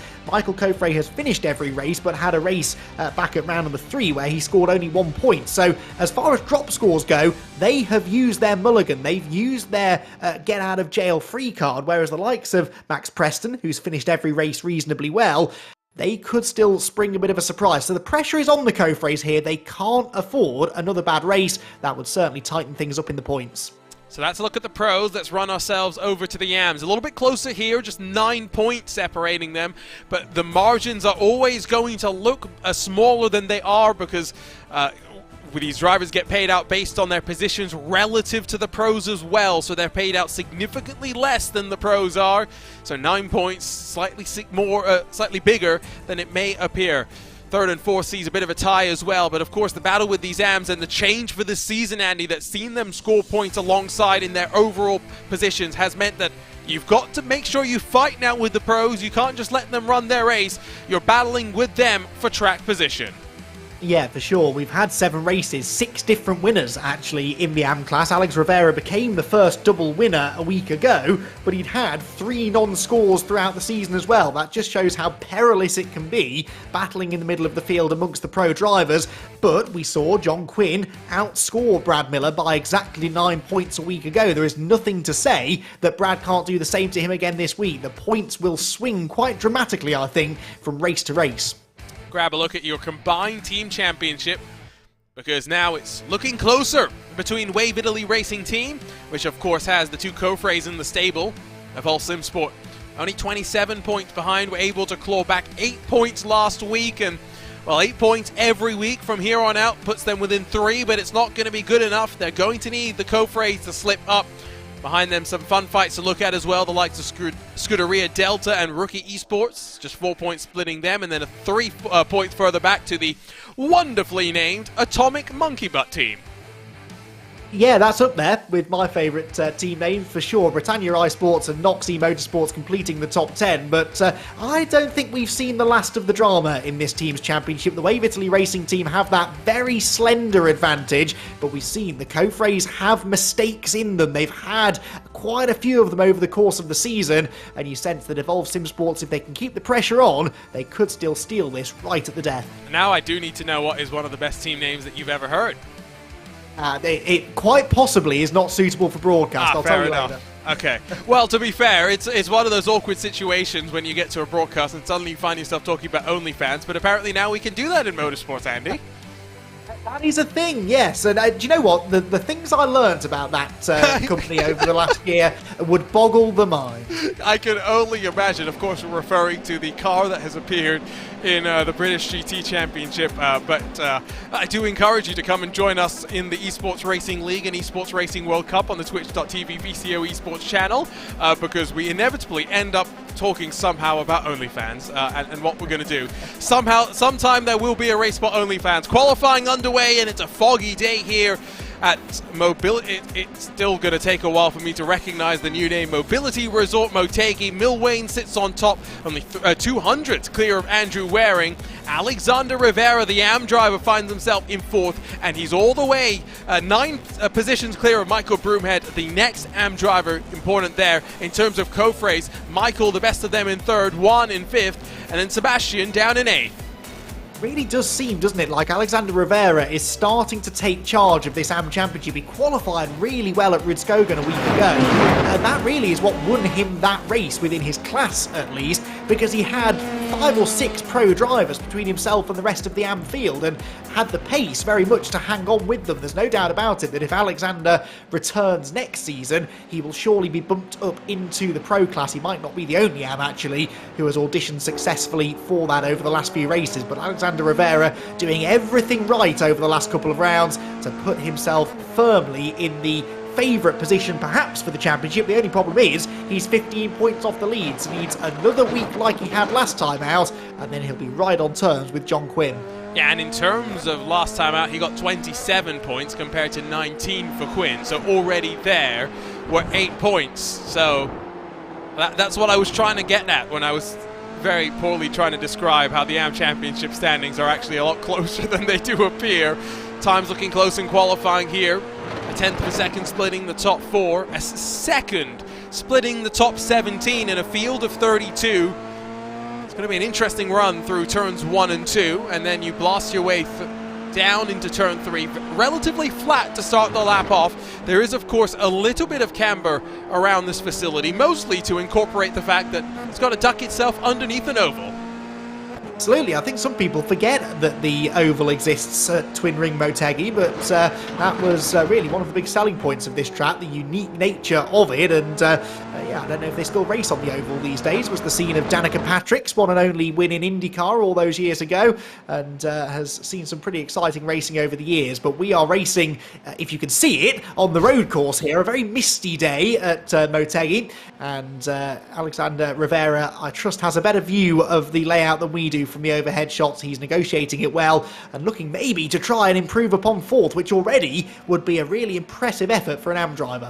Yeah, unfortunately the oval damaged through, I think it was an earthquake back in 2014 or something. So it's now used as a parking lot. The road course still, of course, does get used for Super GT and Super Formula and the likes of that. It's a shame it doesn't get used more. Down the hill, this may be the most weird braking zone on the track in some ways, because the track is falling away from you. Underneath the oval you go once again, and then darting into the final corner, sweeping as much momentum through as you can. And is Rivera going to be able to find some improvement in the short burst to the line? A 222 finds himself finding, for a second I thought he was going to find 0.3 of a second, ends up not finding 0.9 of a second. Indeed, but I don't think he'll be too dissatisfied with that. 4 minutes left on the clock, and no one really coming up to challenge him even for that 4th position. He has got, well, about almost exactly 2/10 in hand over Juan Cofre at the moment, so the big question then really is, where is our championship leader? Michael Cofre only 3rd on the grid, Sebastian Cofre only 8th on the grid, Max Preston 3rd in the championship is only 6th right now, so none of our front runners in the championship really excelling here. Could this be an opportunity maybe for the likes of Andrew Waring to make a last ditch attempt to get back into championship contention? Can Kevin Sandiego find some time in qualifying? 43.5 is his best, not going to improve on this trip around, but he's sitting a little bit further back than I think he would be really comfortable feeling. And then at the very front of the field, in the case of Ozzy Milwain, on course for what will be his first pole position of the season if it holds as is. He's running himself down the hill with 3 minutes left to go to set himself up for another blast in this qualifying session. Hello everyone and welcome along to RaceSpotTV for another Thursday night doubleheader. Arjuna Kankipati alongside with Andy McEwen in the broadcast booth, and excited for what is a very, very foggy day here at Motegi. Not that unusual if we're being honest, but track temperature's not that cool. Even though it says partly cloudy, you'll note 99% humidity. Yeah, this is definitely a time where the drivers are grateful, I think, that they're competing at the virtual Motegi rather than the real one.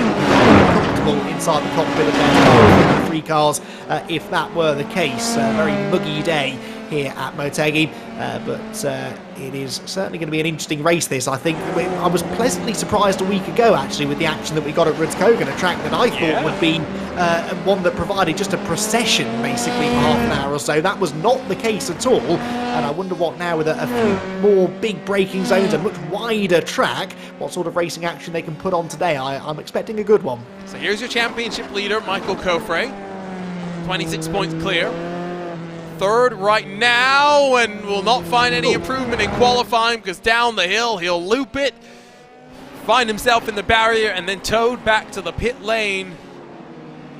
Best he'll start is third. Andrew Waring also done for qualifying, so the best he's going to line up is second with 90 seconds left to go. Ozzy Milwain currently looking pretty good to hold on to provisional pole.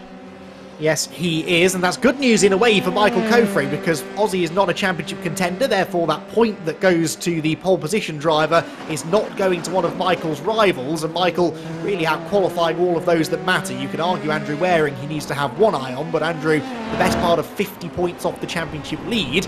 There are still over 100 points available this season, though, so don't count anyone out just yet. Ozzy Milwain out of the final corner again, and will he improve on a 47.7? No, that was quite a slow lap, perhaps backing things off for one last push lap here to try and further establish his advantage out front. Justin Negret in the 66 slides his way up to 6s. Plenty of 6s across the board there.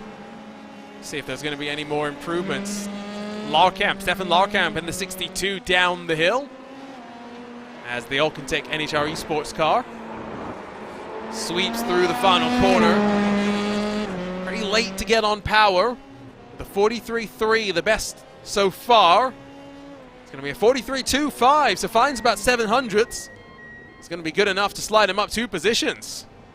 Yeah, absolutely. That's a sign of how competitive things are. 700ths is blink of an eye stuff, but it was a full row on the grid that he gained. So Stephen Larkamp up into 8th position, and that's why people like Ozzy Milwain are still pushing hard. They know that if Andrew Waring or Michael Kofre really hook together a good lap, then pole position could still be in jeopardy. He's coming through the second half now of what will be his final qualifying lap. Looks neat and tidy so far, but whether it will be an improvement we'll have to wait and see, as Richard Swindells makes his way towards the line to be greeted by the checkered flag. He's 28th overall, 12th in class. Finds himself just under a 10th of a second. Not going to find himself any improvement, and he's going to find himself over the wall. Well, there's the oval. We got our glimpse of the oval then, not necessarily in the way that we expected. Spectacular way to end a qualifying session for sure. John Quinn, meanwhile, 3rd fastest of the AMs, but towards the back of the top 20 overall, 18th fastest with a couple of AM drivers right behind him on the grid. John Quinn would have quite liked to improve on that, but he's not quite going to be able to do so. Michael Myers will be the next of those AM drivers to line up behind him on the grid, and that is significant because those drivers are going to be extra incentivised to try and beat John because they are running within the same class. So for the AM Championship leader, he might have his hands full here in the early stages. Currently looking like it's going to be 10 positions that splits Rivera in the AM class from the rest of his competitors. All it takes is a few race weekends to climb yourself back into a championship battle. Not just going to be Myers across the line. Roberto Cofre is down the hill behind him. And where is Kevin Sandiego? Well, he's coming down the hill as well, but I believe he'll be off to the safety of the pit lane. Doesn't look like he's tracking an improved time. Michael Myers in the 42, out of the final corner. 43.86, his best lap so far. And you'll find 1,000th of a second to punch in an 8.59 for Roberto Cofre. He finds himself up the board to 13th overall as well, but that's going to be it for the qualifying session. Yeah, so another very close qualifying session then, top 3 covered by virtually nothing, and that is going to set us up for an intriguing start to the race, certainly. Not only that run down into the first corner, but a long run out of turn 2 down to turn 3, so that is going to be a pretty lively run through the first few corners, I suspect, and with championship contenders up and down that top half dozen or so, there could be some big storylines to break out in the first moments of this race. In these Formula 3 cars, it's going to be a pretty quick blast on the run in towards turn number 1, and then a double right-hander greets you. And then into turn 3, your first dab onto the brakes. before you go through turn 4 into turn 5 and duck under the oval, and by then you need to be single filed, Andy, because it starts to get twisty after that. Yeah, absolutely. It's plenty wide enough, this track, but lots of directional changes, particularly through that second half of the lap, as you said, and that makes it really difficult to run wheel to wheel. That final sector in particular, under the bridge, back through the final few corners, it's almost impossible in these cars to go wheel to wheel through there. Some of them will try it, I'm sure, but how successful they'll be, I'm not so sure. Say first pole position of the season for Aussie Milwain in the Evolve Simsport 1-2 lockout of the front row. Alongside him is going to be Andrew Waring, sits fourth in the championship and trying to latch on to the fight for second in the points. But Michael Coffray, points leader, sits alongside the best of the AMs. Alexander Rivera on row number 2 as the 222 tries to insert itself into the points equation. Juan Coffray and Justin Negrete bookend the front 3 rows. Behind them going to be Max Preston and Larkamp with Joey Haynes and Sebastian Coffray. Rounding out our top 10, Byron Daly and Stephen Ritter's 11th and 12th for the 2 pro drivers. Behind them, not that way, we're going the wrong way through the grid, Roberto Coffray and Kevin Sandiego. Michael Broomhead, Tyler Pierre Richards, Ryan Miles and John Quinn, with Michael Myers and Eric Dubé through the top 20. Chamorro and Courtney, 21st and 22nd. Ridgway with Martin for company on row number 12. A big field here, especially compared with our Formula 4 cars, but still only about 1.2 splits pole from Brett Thurman in 25th. Smith, Carter, Swindells, Miller and Peterson through the 30 with that De La Fuente and Breuer, 31st and 32nd, bringing up the grid. The drivers are getting ready to go here at Motegi in what's a foggy day, but I don't think we're too confused about what to expect here. Andy, we're expecting action and lots of it. Yeah, for sure. That run through the first few corners will be significant, and what will go on with the championship contenders, some of them knowing that this is a really important opportunity to outscore the championship leader. For the second time tonight, the engines build and the drivers are ready to go. Here at Motegi, it's Milwain and Waring, Evolve Simsport 1 and 2 on the front row, but a great start further back from some of the Wave Italy racing cars, already making it 3 wide on the run down into turn number 1, but Milwain from Waring able to hold on 1 and 2. John Quinn goes around in the rookie esports car. That's important in the AM Championship standings, but down in towards turn number 3, back and forth Coffray goes, not able to find a way on through. Rivera holds on to 4th position overall, but a tidy start inside of the top 10. One car in the gravel coming out of turn 2. I hope that wasn't John Quinn. It's particularly significant because Alexander Rivera has maintained that really strong 4th place that he started in. So Rivera having a good start to the race, and the championship leader in AM perhaps off to a difficult start. Sebastian Coffray moves into 6th. It's been as lively a first lap as we expected. Larkamp and Sandiego side by side as they worked down under the bridge and now into the second sector of the lap, and they're going to continue tussling with Negrete and now Haynes squabbling and swapping positions and spinning himself around on power. The 66 will find himself in the wall. Negrete drops down outside of the top 20, but these opening laps, when they're so congested and they're so chaotic, it's so easy on cold tires to make mistakes like that. Yeah, absolutely, because you have to react to what those around you are doing, and if you jump out of the throttle or make a sudden steering input, then the cold tyres aren't going to give you the grip you require to make that work. So not uncommon to see people looping it on corner exit, and lots of those low-speed corners with those really important traction zones around Motegi, and they are a particular challenge in these cars when the tyres are cold. End of the first lap, Milwain from Waring, they still run 1 and 2. Coffray, Rivera still 3rd and 4th. No changes, in fact, inside of your front 5 positions. Sebastian Coffray with a rocket of a start in that Wave Italy Racing Team car, making it 3 wide, 4 positions up to 6th in the early stages. Exactly what he needed in his fight with Max Preston for 2nd in the points. Handful of cars back already to the pit lane with damage incurred on that opening blast. But a nice tidy start for most. Let's start to spool ourselves through the replays and pick apart who's responsible for what. And we'll start with John Quinn in that rookie esports car as they ran down in towards turn number 1. Involved in an incident. In fact, it kicked off in front of them, and they're all slowing down as a response. There's the rookie esports car that almost T-boned someone else, and squeaking on through is the number 15. Yeah, so that was a definite chain reaction incident through the first couple of corners, wasn't it? There was something happened perhaps towards the back of the top 10 that really triggered that. And even on a wide circuit like this, your visibility is limited when you're in the pack. You sit so low to the ground in these cars, you can't really see what's going on around the corner. Mind you, you probably should have seen that, a Formula 3 car launching into the air. And is that a Team Year 1 car I spot pointing the wrong way? That is the team that, officially speaking, I race for. So I think I might have an opportunity soon to take poke some fun out of one of my teammates, because that is not the ideal way to start the race. One of the benefits of sim racing is usually you can go up above and grab virtual aerial angles of every little incident. It's so foggy today that that's not going to be an option, so we're not going to grab that many looks at what happened on lap number 1. Instead, we're going to turn our attention over to an incident that's just recently happened with Max Preston, who's in fact just had things go worse for him. He had a wobble off of turn number 4, a big wobble in that as well, but most recently, if we can grab the replay of what happened to him, it's going to be down the hill on the back straightaway with a car behind him into the braking zone. There's no contact from behind, but he's once again just nervous on the power, loops it around, and into the wall it went. Yeah, just got a wheel over the back side of that curb, I think, onto the grass. Oh, and then reverses it back into the tyre wall, just for good measure. That is hugely significant, though, for Max. Third in the championship. He was just 3 points behind Sebastian Cofe, remember?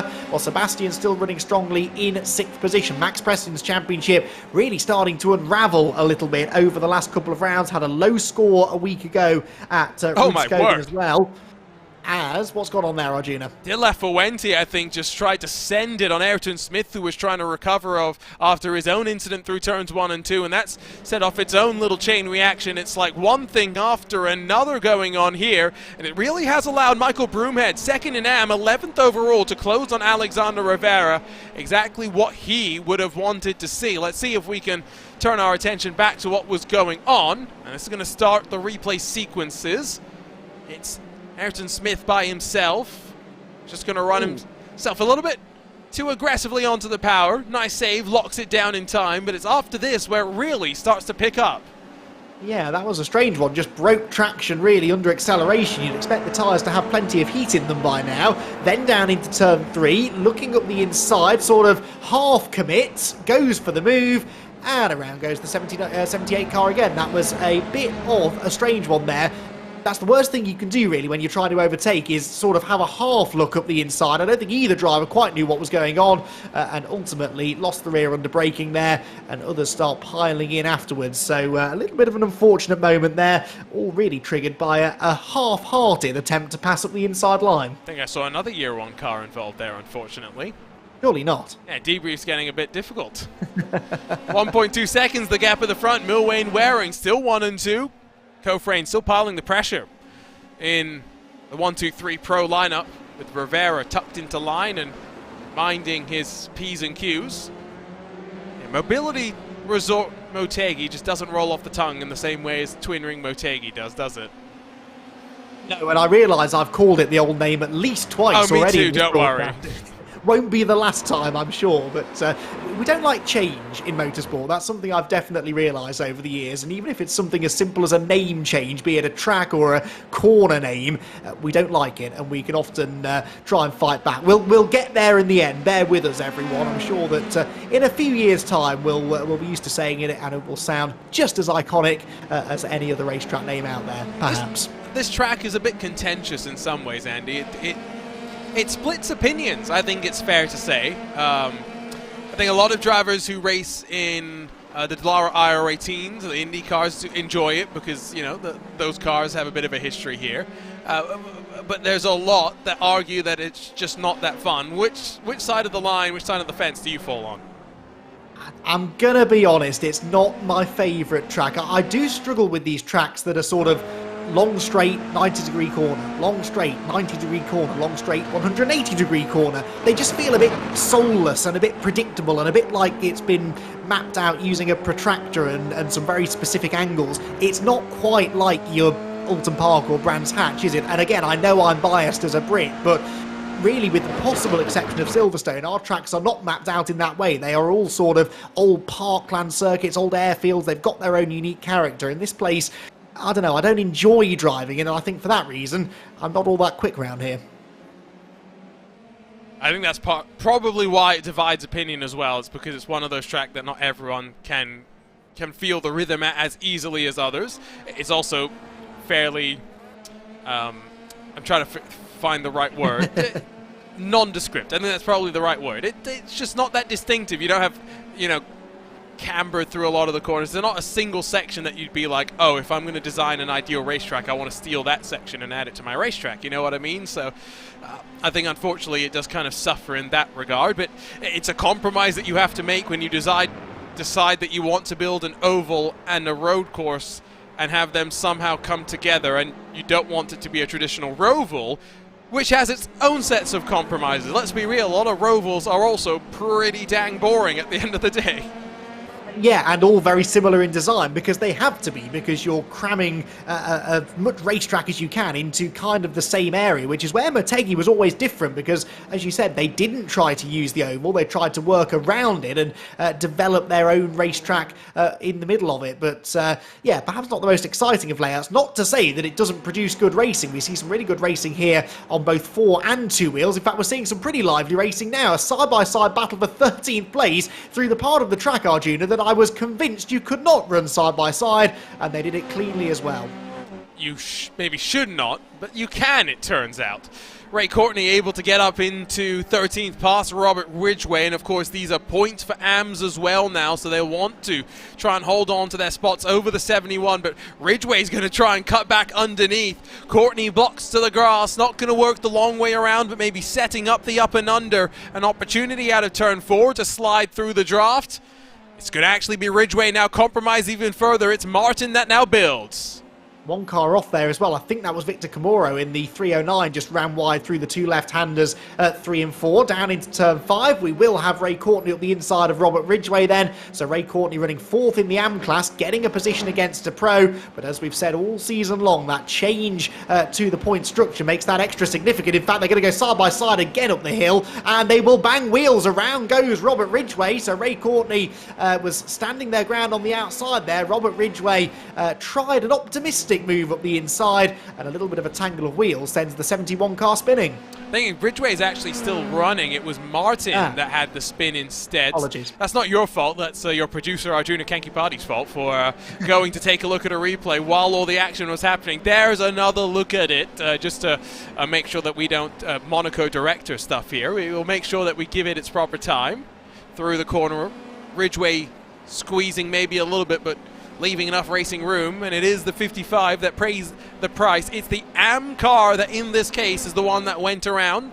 I'm not trying to place the blame or anything, just pointing out the pro driver trying to stand his ground, AM driver trying to charge his way forward. This is the fun that this new point system introduces, and it's why I do always think that if you're going to run the class system like this, Andy, you should give them points based on overall position. Maybe you should have some bonus points as well for class-specific things. Yeah, I can see both sides of this. Sat in the broadcast booth as I am tonight, I love it, because it means that even if you're 4 or 5 positions ahead of the rest of your classmates, you can't afford to back off. If there are more places to be gained, more points to be had, it's worth going for it. So it tempts the drivers into getting stuck into battles, which is ultimately what we want to see. But from the driver's perspective, I competed in a couple of championships, MX5, TCR championships, in a pro class up against both Pro-Am and AMS. We had exactly the same thing where you scored points based on your overall finishing position. There was nothing more frustrating. We had reverse grid races as well. You'd come up against a group of AM drivers who were running in the top 3 positions of the race, and they would defend as if their lives depended on it, because of course, in a way, points and at least their championship hopes did. And so from a driver's perspective, it definitely throws up a few curveballs, shall we say. It will cause some incidents. It adds unpredictability, which from a driver's perspective is a nightmare, but from our perspective is exactly what we want to see. Front of the field, it's still staying relatively close between the top 5. They're staying within touching range as Michael Kofre gets a big moment through the penultimate sequence and finds himself dropping back, albeit slightly. at a race like this, just over 40 minutes in length, open setups, a pit stop still required. Fuel saving's not going to be so easy at a track like this, Andy, and that's why I think we are not going to see as much maybe happen in a pit stop cycle here, although it should be noted, chicane at Alton Park on pit entry, chicane at Motegi on pit entry.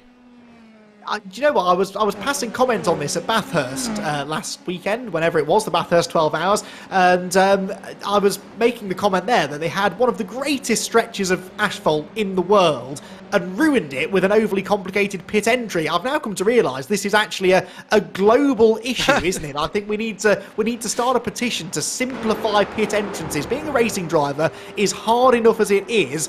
You expect that little bit of respite when you dive for the pit lane, and turns out a surprising number of racetracks don't allow you that. I'm trying to think of what is the most complicated pit entry in the world. Let us know in chat if you have any indication. What do you think, Andy? I'm trying to think, and I'm really struggling right now. I can't think what is the single hardest pit lane in the world, because I think Bathurst is quite difficult in its own way. I don't know. I'm drawing a blank right here.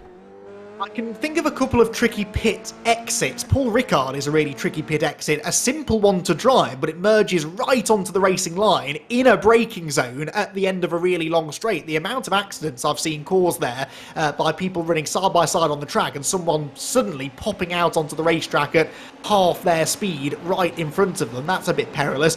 Certainly the hardest pit exit, though, has to be Yas Marina, right? That's like a rally stage going out there through the tunnel, a 90-degree left, a 90 right, then a flat-out corner to rejoin onto the track. That's certainly a tricky one, and I will admit, one that I've messed up several times when I've been driving virtual Formula 1 cars around there. Well, you mentioned the merge issue at Paul Ricard. I still maintain that the Endurance Spa pit exit layout is the single worst thing in all of racing, because there was that, was it 2018, 2019, where there was that huge crash as one of the Porsches was coming out of pit exit, and you know, he can't just stop if someone's coming over the top of Radeon. You know, he's got to exit, but unfortunately they were 3 wide, ended in a big crash. Yeah, merging. When a pit exit merges back onto the racing line, it's got to be done in the right way, and I think Spa is a prime example of it not being done in the right way. Yeah, absolutely. Although, in fairness to them, what is the alternative? There is nowhere else to build a pit exit. No, exit them straight into Eau Rouge. That's clearly what we need to do. Yes, far safer. That would certainly not cause any problems. I think you're onto a winner there, Arjuna. I do wonder what they could feasibly do there. Maybe just even extending the pit exit so that instead of cutting so hard to the left, it just goes a bit more straight, you know what I mean? So it merges more towards the Camel Kink rather than right on the exit of Radeon, which is basically where it is right now. Which, of course, in some ways may also help push the tyre barriers back a little bit more. 2 for 1. You get more safety for the cars and you get more safety on pit exit. It's a wonderful idea. Front of the field, it has opened up now once again between 3rd and 4th. We really see these battle packs come and go and build and bubble up. And now it's Juan Cofre trying to sweep past Alexander Rivera, your AM class leader, but Ozzy Milwane still being kept quite honest by Andrew Waring is around the outside. Rivera's going to get mugged. Yeah, so Rivera down into 5th position, and usually a pro driver passing an AM driver halfway through a race would not be noteworthy, but that really is a sign of how strong Rivera has been performing this season, particularly of late. That seeing him lose out there to someone even of Juan Cofre's calibre is a bit of a surprise, but ultimately he's playing the sensible game here. I know we've just been talking about how the AMs need to finish as well as they can because that's how their points are scored, but 5th place, 4th place, not a massive difference really. I think that's a 2-point swing in points between finishing 4th and 5th.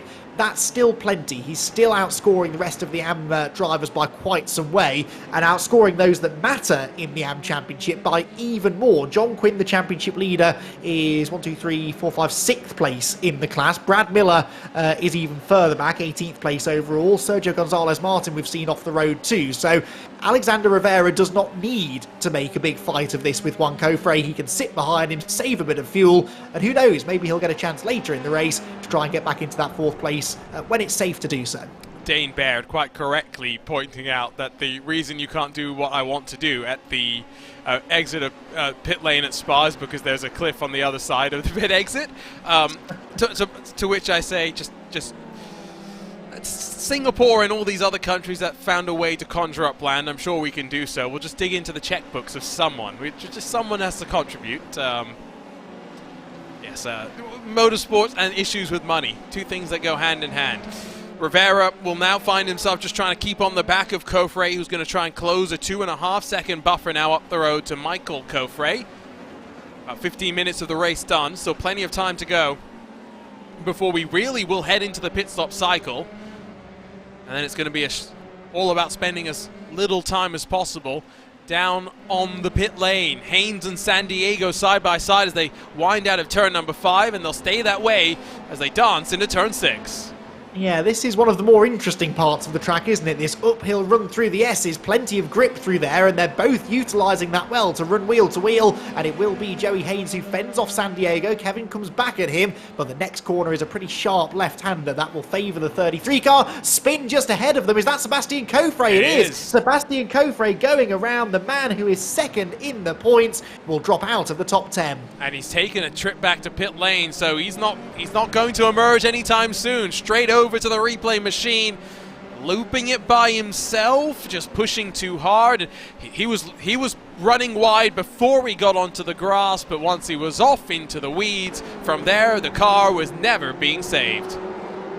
Lots of understeer mid-corner. No actual damage sustained in this incident, though, so a little bit strange that he has teleported back to the pit lane, almost as if he'd had a knock already, and that perhaps was affecting the handling of the car, but we haven't really seen him battling with anybody.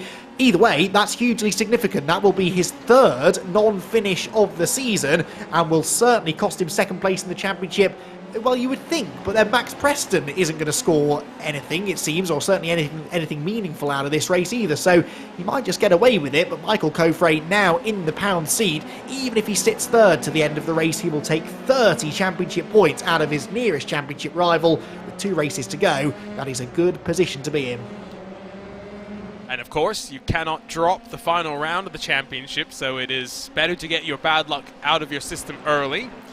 But in the case of Sebastian Kofre, 3 rounds of bad luck. You can't drop 3 rounds, so see how the championship point situation cycles that up after the end of this race. Still 25 minutes left to go. Waring trying to build a bit of a buffer. The draft just keeping Waring in check as they run their way through the hairpin that leads them onto that back straightaway. Will descend underneath the oval once more, and then they will finish up what is lap number 12 of an estimated 25 in this race. Championship leader content to ride. Don't think we're going to see him go for any rash lunges anytime soon. You would like to think not, but you never quite know with the Kofres. They're not afraid to get involved in some wheel-to-wheel battling, are they? We've seen that all season long, and Michael hasn't actually had a win since the very first round of the championship back at Suzuka, so we're back in Japan. Perhaps he's feeling that this is now his time to shine. Look at the understeer he's got there, that dirty air really affecting him through turns 1 and 2. Not the fastest corners in the world, but even at that sort of speed, just didn't have the downforce underneath him. Understeered a bit wide. We might see the same sort of thing through turn 3. So Michael Kofre looking for a race win. He's been by far the most consistent, though, really, of the championship front runners. Only off the podium twice. One of those was a 1-point score at Magny-Cours, but apart from that, he has been by far the most consistent, certainly of the Kofres, and he really just needs to keep that consistency going here today, and he will have one hand on the championship trophy. And Magny-Cours, one of those unique ones, and that relatively new to iRacing, so these drivers may be still trying to get up to speed with it as well. One of those tracks that I think a lot of people are glad that has come over to iRacing. It's got one major choke point, and I'm looking forward to this weekend, the Porsche Tag Heuer Esports Super Cup, when we get to that choke point, and I can only imagine the chaos that we're going to see with the Porsche 992 Generation Cup car. It's a good thing the crash bill is going to be virtual, because that is a bill that is going to have to be paid. Don't forget as well, this Saturday on the VCO Esports Twitch channel, 11:50-ish UTC, VCO LFM Flex Stream returns for what is technically round number 5 in our rescheduled race after did not get underway last time at Paul Ricard in the M2. It is back over to the GT cars, GT3 cars, 9 hours of Watkins Glen, so make sure you join myself, Luke Crane, Lewis McLeod, and Ewan O'Leary on the cash split on your VCO esports channels. And the best part of it is not just about that. You have the rivals and challenger splits with commentary as well, all live via the VCO command center, where you can take control of your viewing experience. I've had a handful of cars down onto pit lane, so starting to see a couple decide that now is the right time. But that's Matthew Breuer that's gone around. That's coming out of the hairpin down towards the end of the lap.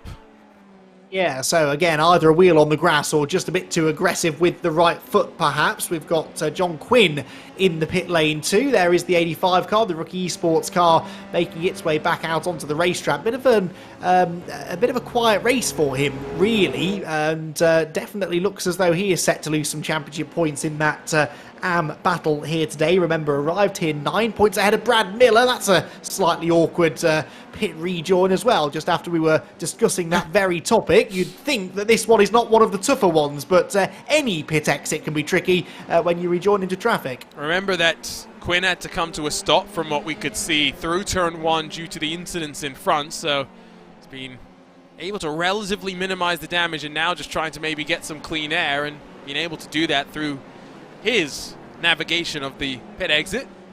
Here's a look at Ewan. Way too early onto the power in that incident, and while that incident's been going on, we've got some, well, shenanigans that have unfolded. Courtney, Ridgway, Martin, Chamorro all involved in that one. Clumsy stuff out on track. Yeah, was that through turns 3 and 4 potentially? We'll find out in a moment. I think it's towards the end of the lap. The very final section of the infield, and we'll get a look here. So it was, I believe, Ridgway at the front. In fact, no, it's the 55 that goes around, and Sergio Martin was 7 laps down, and that's what causes 3 cars on the lead lap, I believe, to then get involved. I can forgive the first 2 because they had next to no reaction time. That is the one that really was avoidable, I think. The third car that comes piling in there, just use the brakes. You're going to pick up 3 free positions anyway. There's no point in keeping it pinned all the way through there. But another example of a car losing grip on turn in. We've seen a lot of that this season from these Formula 3 cars. Just ahead there, you're going to see it. Oh, in fairness, the gap sort of closes up, but no attempt really to lift off going into the yellow flag zone, was there? We tried to give him an out. We ran with him on board. It was one of those difficult things at the end of the day. Not enough time to really react, maybe. That's at least what he's going to claim. But it's a lapped car that does end up taking 2 directly back to the pit lane. In the form of Ridgway, a driven trip back to the pit lane. So once again, attrition's playing its part. 32 started, down to 25 or so, still left running. Milwane 1.4 clear at the front, and potentially now going to see the pit stop windows opening up as Milwane dives on in. His teammate Waring will stay out, but Michael Crofray, championship leader, rolls and trundles at pit speed limits as well. So interesting that Waring's staying out one more lap. Let's see whether that works for him. Everybody else, though, is working to the same script, really, at least at the front of the pack. Kevin Sandiego and Joey Haynes stay out too. They will temporarily move into the podium places, but this is the man we're watching for, really. Michael Crofray, championship leader, comes out still behind Ozzy Milwane, which of course was how it was. He was sat in 3rd position behind Andrew Waring, but Waring now in fully clean air for a lap. Is he able to capitalise? You'd expect him in this time. Will he be able to slot in still ahead of Michael Crofray? Can he even close in on Ozzy Milwane, who has led every lap so far? Okay, so you can see Waring at the very top of your track map in the bottom right corner of your screen, winding through the midfield. And then, of course, 2 cars that have already pitted, the 14 and the 114. They're just coming to the top of the screen now as they wind underneath the oval and in towards those left-right kinks that lead you towards the back straightaway. Meanwhile, Waring rounds himself on through. Pit stop time here not really equivalent to the true delta because of how the pit lane is really placed relative to the final corner. In terms of cone to cone time, we're talking 25.5 odd seconds for the drivers. The delta between Waring and Milwain, though, just 20 seconds on track. Yes, it is, and that will be significant. Are we going to see the one car heading in? Yes, we are. Full commitment there into what is a very technical pit entry. Almost looks like a bit of an afterthought, that, doesn't it? Like they just had to convert one of the access roads into the entry to pit lane. But anyway, car number 1 is in. San Diego and Haynes likely will follow him, and then it will be up to the number 14 car of Ozzy Milwain to try and reclaim the race lead from his teammate. Up through the final couple of corners he will come onto the pit straight. How close will this be? 4.5 seconds stationary, so slightly shorter for Waring, but as he emerges back out onto track, Ooh. It is going to be in front of Milwain, at least for a moment. The 14 tries to sweep the momentum around the outside. The teammates give each other room. Milwain able to convert the momentum to the lead of the race once more, but it is 3 cars at the front, separated by just under 1 second, 16.5 minutes left to go. Yeah, and that's a second and a half or so less than they were separated by before the pit stop. So Michael Coffrey also closing in, but interesting that he gained time through the earlier pit stop, whereas Ozzy Milwain in a way lost some time, didn't he? Because Andrew Waring a lot closer to his teammate now than he was earlier on. So the 3 of them turning their way through, and all of a sudden we have got a race on our hands. Juan Coffrey holding on to 5th ahead of Alex Rivera, those 2 still circulating within a second or so of each other, with Byron Daly, Kevin San Diego, Joey Haynes, Stephen Larkamp, and the second AM drivers, Michael Broomhead, completing the top 10. Still plenty of action left to go in this one. Championship winding down, though. Remember, after this, just a trip over to the Red Bull Ring, to the Styrian Mountains, and then upstate New York winds up as our host of the championship finale. No bus stop, which means a straight blast out of the 90, up through the S's, and then up the hill to the outer loop. Race is more like an oval through the first part of the lap, but we do include the boot as far as I'm aware, although we'll have to get clarification on that one because it's very different experience, including the boot and not including the boot. Waring a small mistake, and now the opportunity for Michael Coffrey to potentially latch onto the back of him and try and set up some offense. Yeah, this is starting to spice up nicely, isn't it? The 2 teammates at the front of the field, in theory, should work together a bit here. This is a good opportunity for Andrew Waring to play rear gunner to Ozzy Milwain, allow his teammate to pull away in the lead. But whether he'll be willing to do that or not, I'm not so sure. Of course, Evolve Sim Sports, the driver... the team, that Andrew Waring representing, Max Preston, his half teammate, running for Evolve Formula 3, out of this race and therefore likely to lose 3rd place in the championship to his half teammate. But Andrew Waring would love to get himself up into the race lead if he can. Right now, though, stuck in the worst possible position. It's the hardest thing to do in racing, to attack and defend at the same time, because at any point, if Andrew Waring goes for a move on his teammate that doesn't work, it will almost certainly cost him 2nd place. To make sure at this juncture that you just keep yourself in the fight. In the case of Alexander Rivera, he's down in 5th, still on the back of Juan Coffrey, keeping himself in contention. The gap between him and Michael Broomhead, who still runs 2nd in AM and has some distance back to Eric Dubé, he's now down to just 5 positions, so margin to Broomhead maybe not as significant as he would have hoped, but John Quinn, by virtue of the earlier pit stop, has been able to climb his way up into 12th, 4th in class. He's going to grab some needed championship points to try and bolster his defense of the championship equation. And of course, Rivera's late season momentum will really put pressure on the likes of Quinn and the other AMs to really step it up in qualifying and put themselves where they need to be. Absolutely. John Quinn then 12th place at the moment. Here though comes the fight for 2nd place, and it does now look as though Milwain is starting to re-establish himself out in front, perhaps because Waring is starting to focus on the mirrors more than he's looking out ahead of him. Again, holding the left-hand side of the road towards turn 3, just covering off any chance for a lunge up the inside for Michael Coffrey, who closes right in under braking. This though is a great example of the situation I talked about earlier on. Michael doesn't need to get too involved in this fight. Of course he wants to try and gain some places Of course, he'd like to try and get himself a second win of the season, but third place is more than enough to put him in a commanding championship position with 2 races to go. But you always sense that Michael can sometimes give in to the temptation, shall we say. When he's presented with an opportunity to battle, he very rarely turns it down. He has been classified in the points in every round. We said that he's had the one bad round of the championship, that being back in round 3 when he scored just the solitary point. But important to not have the DNFs on the record and to maintain that level of consistency over the course of the season. He'll jink back and forth, but not shaping up for the move, at least just yet. Check back in with some of our other fights.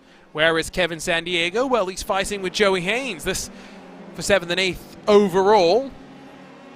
They've got about 2.5 seconds to Stefan Larkamp behind in that Alcantech NHR Esports number 62.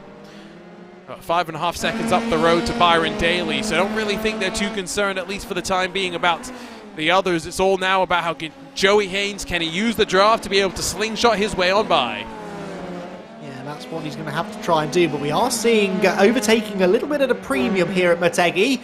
As I say that, the lead temporarily on the timing screen changing hands, and certainly the gap came back down again there across the line, so I'm not entirely sure what was going on, but Ozzy Millane still leading in car 14, Andrew Waring second, Michael Cofre third, but again just the 6/10ths now covering the 3 of them as it all starts to tighten up. But overtaking not the easiest thing to do here. I think it's really going to rely on a mistake for the driver ahead to make it a slightly easier opportunity to come past, or a really aggressive lunge. These braking zones, Arjuna, they look so inviting for overtaking, but the drivers are all so evenly matched that it's hard to find that advantage that actually allows you to get up the inside. Yeah, I think back to the Lionheart IndyCar Series race that we had here through 2022, and to the move that Phil Kraus had to endure from Adam Blocker. It was into this very next corner. In the closing stages, maybe even on the final lap of the race, Blocker waited and waited to get physical, and when he did, he got the elbows out and lunged his way on through. Sometimes it comes down to that in racing. Open wheel cars, you of course have to be careful, but they're not as fragile as one may think, so there's always the option to try the desperate. And that's what Michael Cofre will be hoping for Andrew Waring really wants to get to victory lane, but I think unlikely amongst the teammates. And Waring, of course, coming off what was a second win of the campaign and trying to close himself back into that championship equation. Look how close they get as well on the curbing to the grass as we work the opposite direction down the oval straightaway. Really is a track that, even though it's flat, it by no means is easy. Millwane struggling maybe through turn 1 and almost causes a checkup this time by. Yeah, I think he's starting to lose the tyres maybe. He's losing the handle of that 4D car certainly, and Andrew Waring almost running him over a couple of times in the last half a lap or so through some of these corners, just able to carry more mid-corner speed than the 14. And that's causing some big checkups. It's bringing Michael Cofre onto his coattails now, and that's forcing Andrew to defend down towards turn number 5.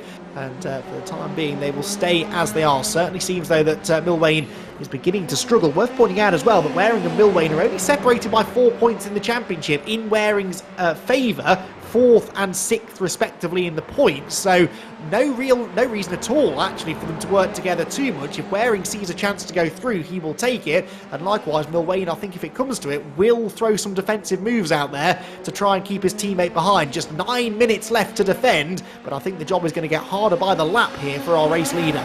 Agree, I think we're in for a fun little tussle all the way to the end. Still tracking Rivera and Cofre 4th and 5th, but our AM class leader doesn't really look like he's going to throw the punches just yet.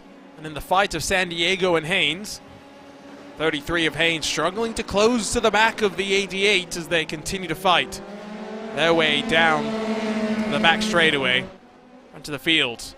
Come to the end of lap 21. Probably still have 4 laps to go after this for opportunities to suss out any weaknesses, spot any mistakes, and latch onto them at the front of the field. As Waring searches for an opportunity to grab win number 3. And in the case of Ozzy Millwane, who put it on pole position, looking for his first victory of the season. And of course, the championship leader in the background, ready to lunge if anything unfortunate was to unfold between the teammates.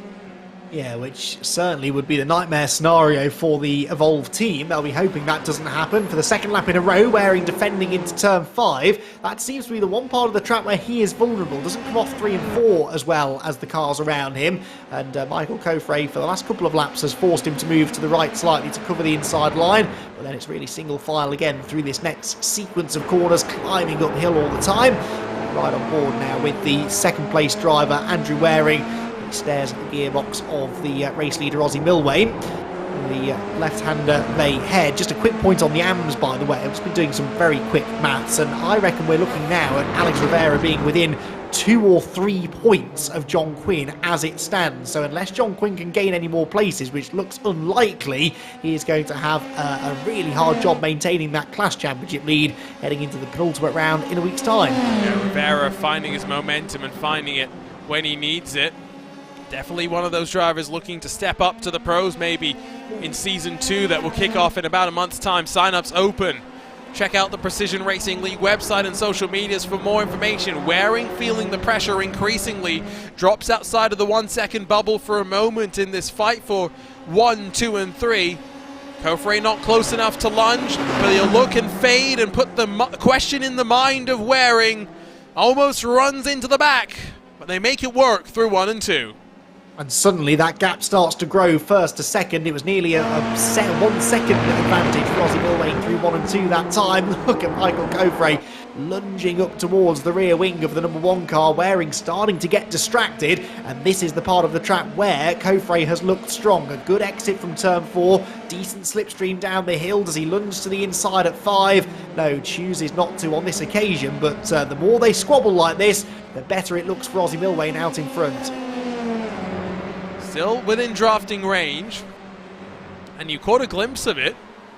There is the potential for some traffic to come into play in the form of Nestor de la Fuente, and there's one other machine involved as well. Don't think it will be too much of an issue, but with 5 minutes left to go, time is definitely winding down. Haynes made a small mistake. He's dropped off the back of San Diego. Here's the 222. Alexander Rivera still on the hunt. Close to Juan Coffray. Yeah, just about the same distance back, though, that he's been for the last 20 minutes or so. He's, I think, quite content just to ride there. Perhaps not quite as fast as Juan, but the slipstream just allowing him to stay within a second or so. That gap really hasn't changed much, certainly since the pit stop sequence was completed.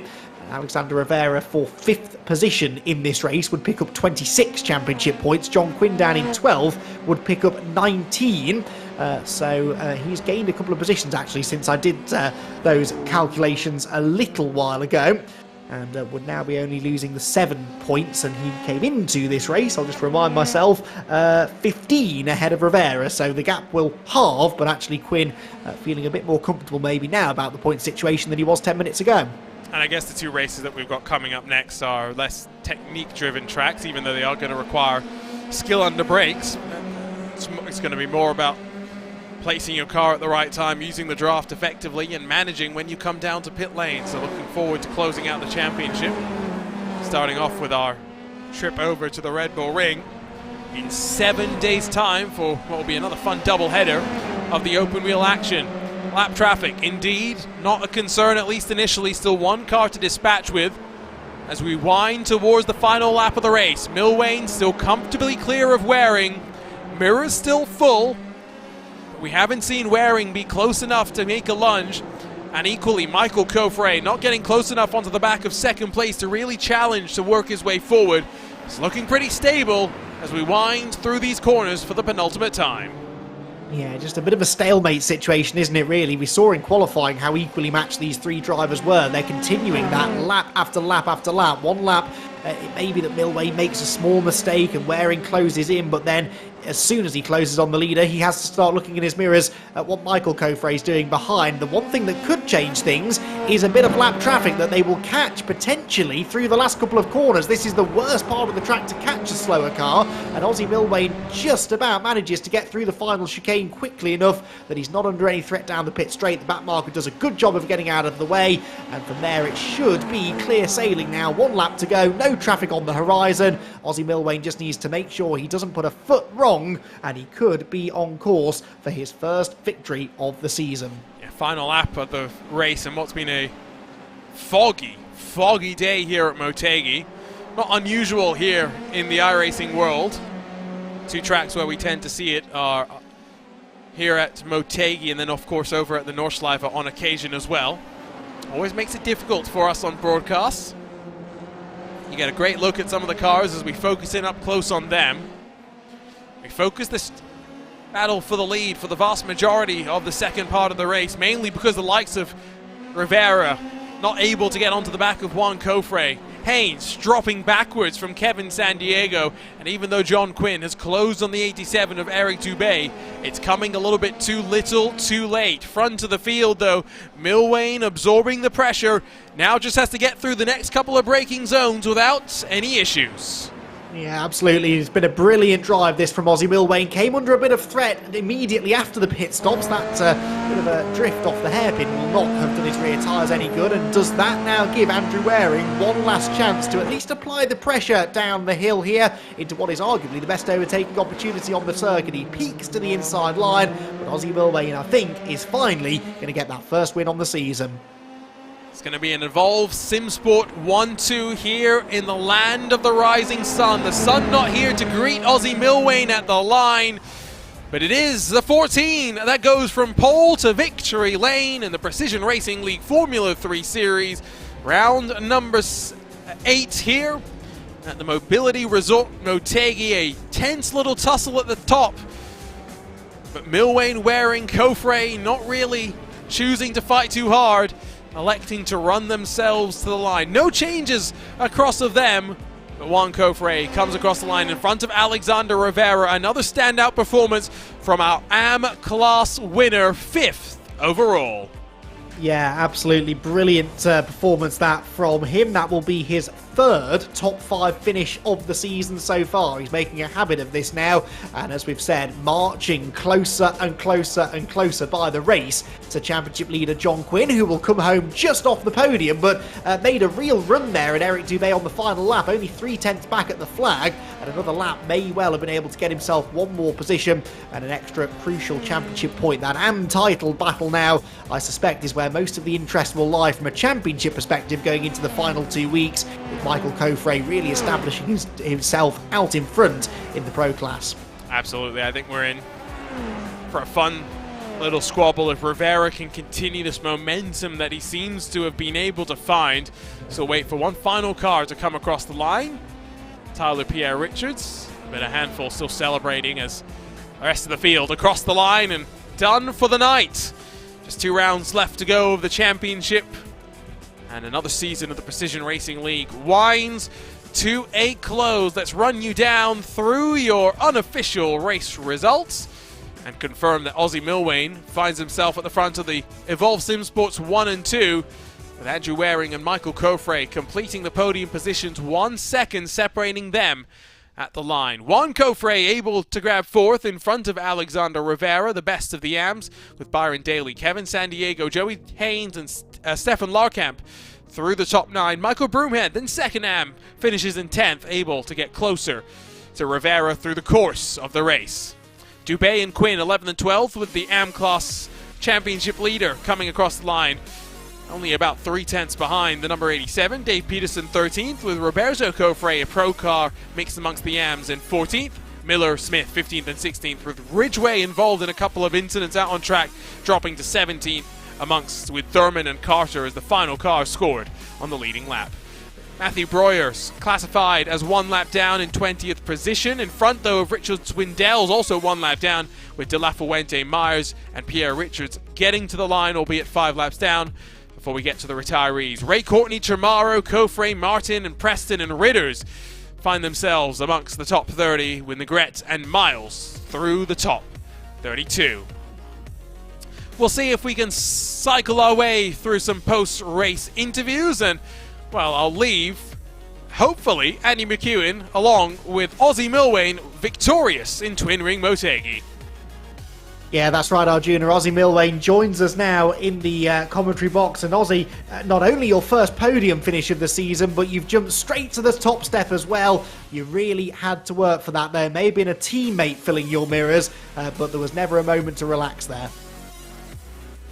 No, you're right there. It was definitely comforting having Andrew behind me. I know he helped me out a lot, and he kept Coffrey out of my mirrors, which I was a little worried about, because he's always quick.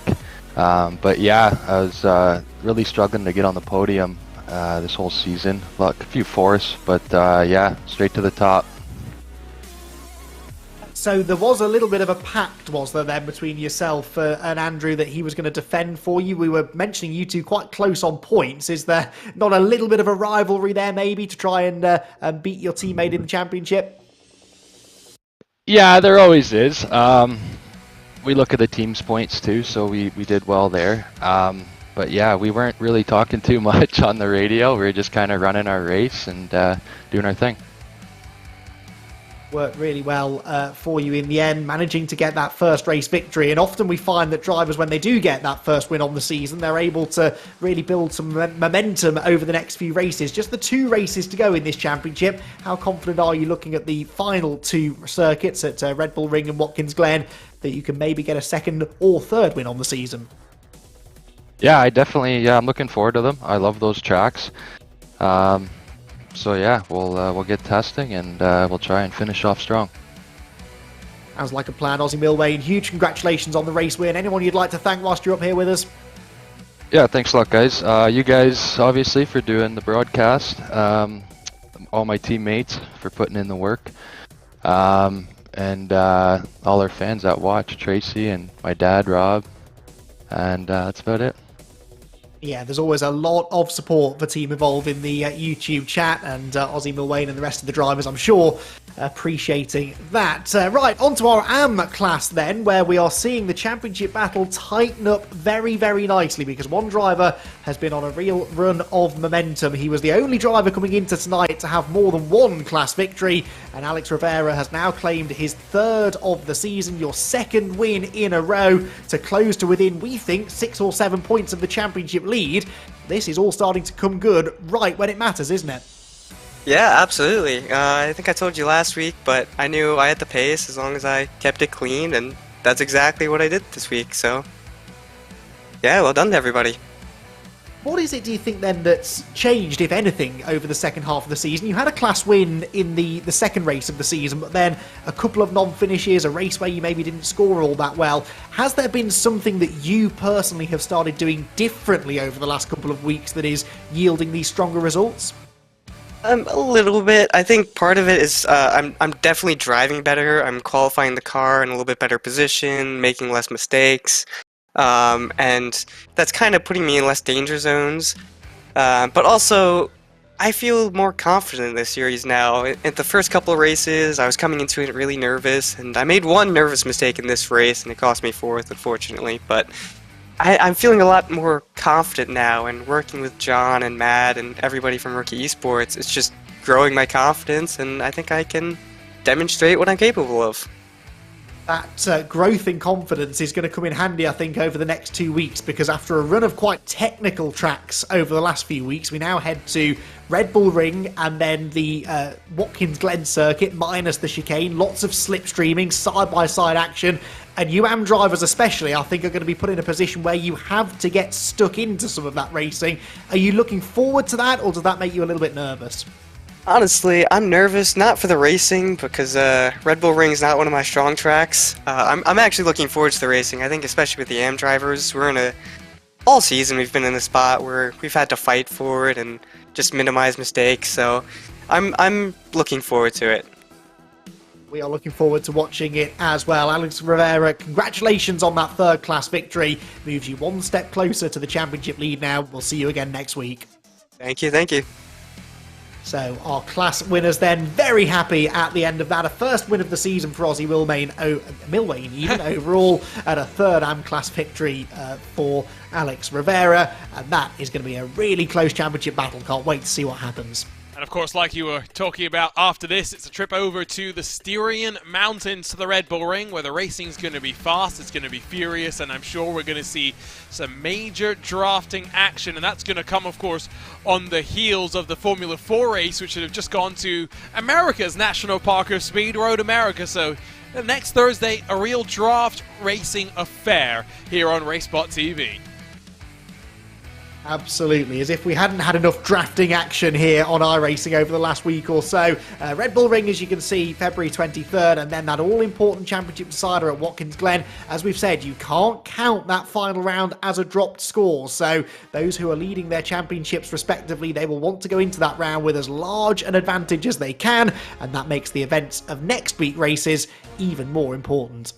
Another doubleheader has come to an end, and the PRL will sleep for just a few days before it kicks back off on Sunday. Thank you for joining us once again on a Thursday night for the doubleheader of open wheel competition. The Formula 4 Series had its fun before the drivers of the Formula 3 Series made their way to the land of the rising sun and penciled their names into the point standings. 2 rounds still left to go for this one. On behalf of the team at RaceSpotTV, for Andy McEwen alongside myself, Arjuna Kankipati, thanks so much for joining us. We'll see you next week for some more great Precision Racing League action. For now, so long and goodbye from Motegi.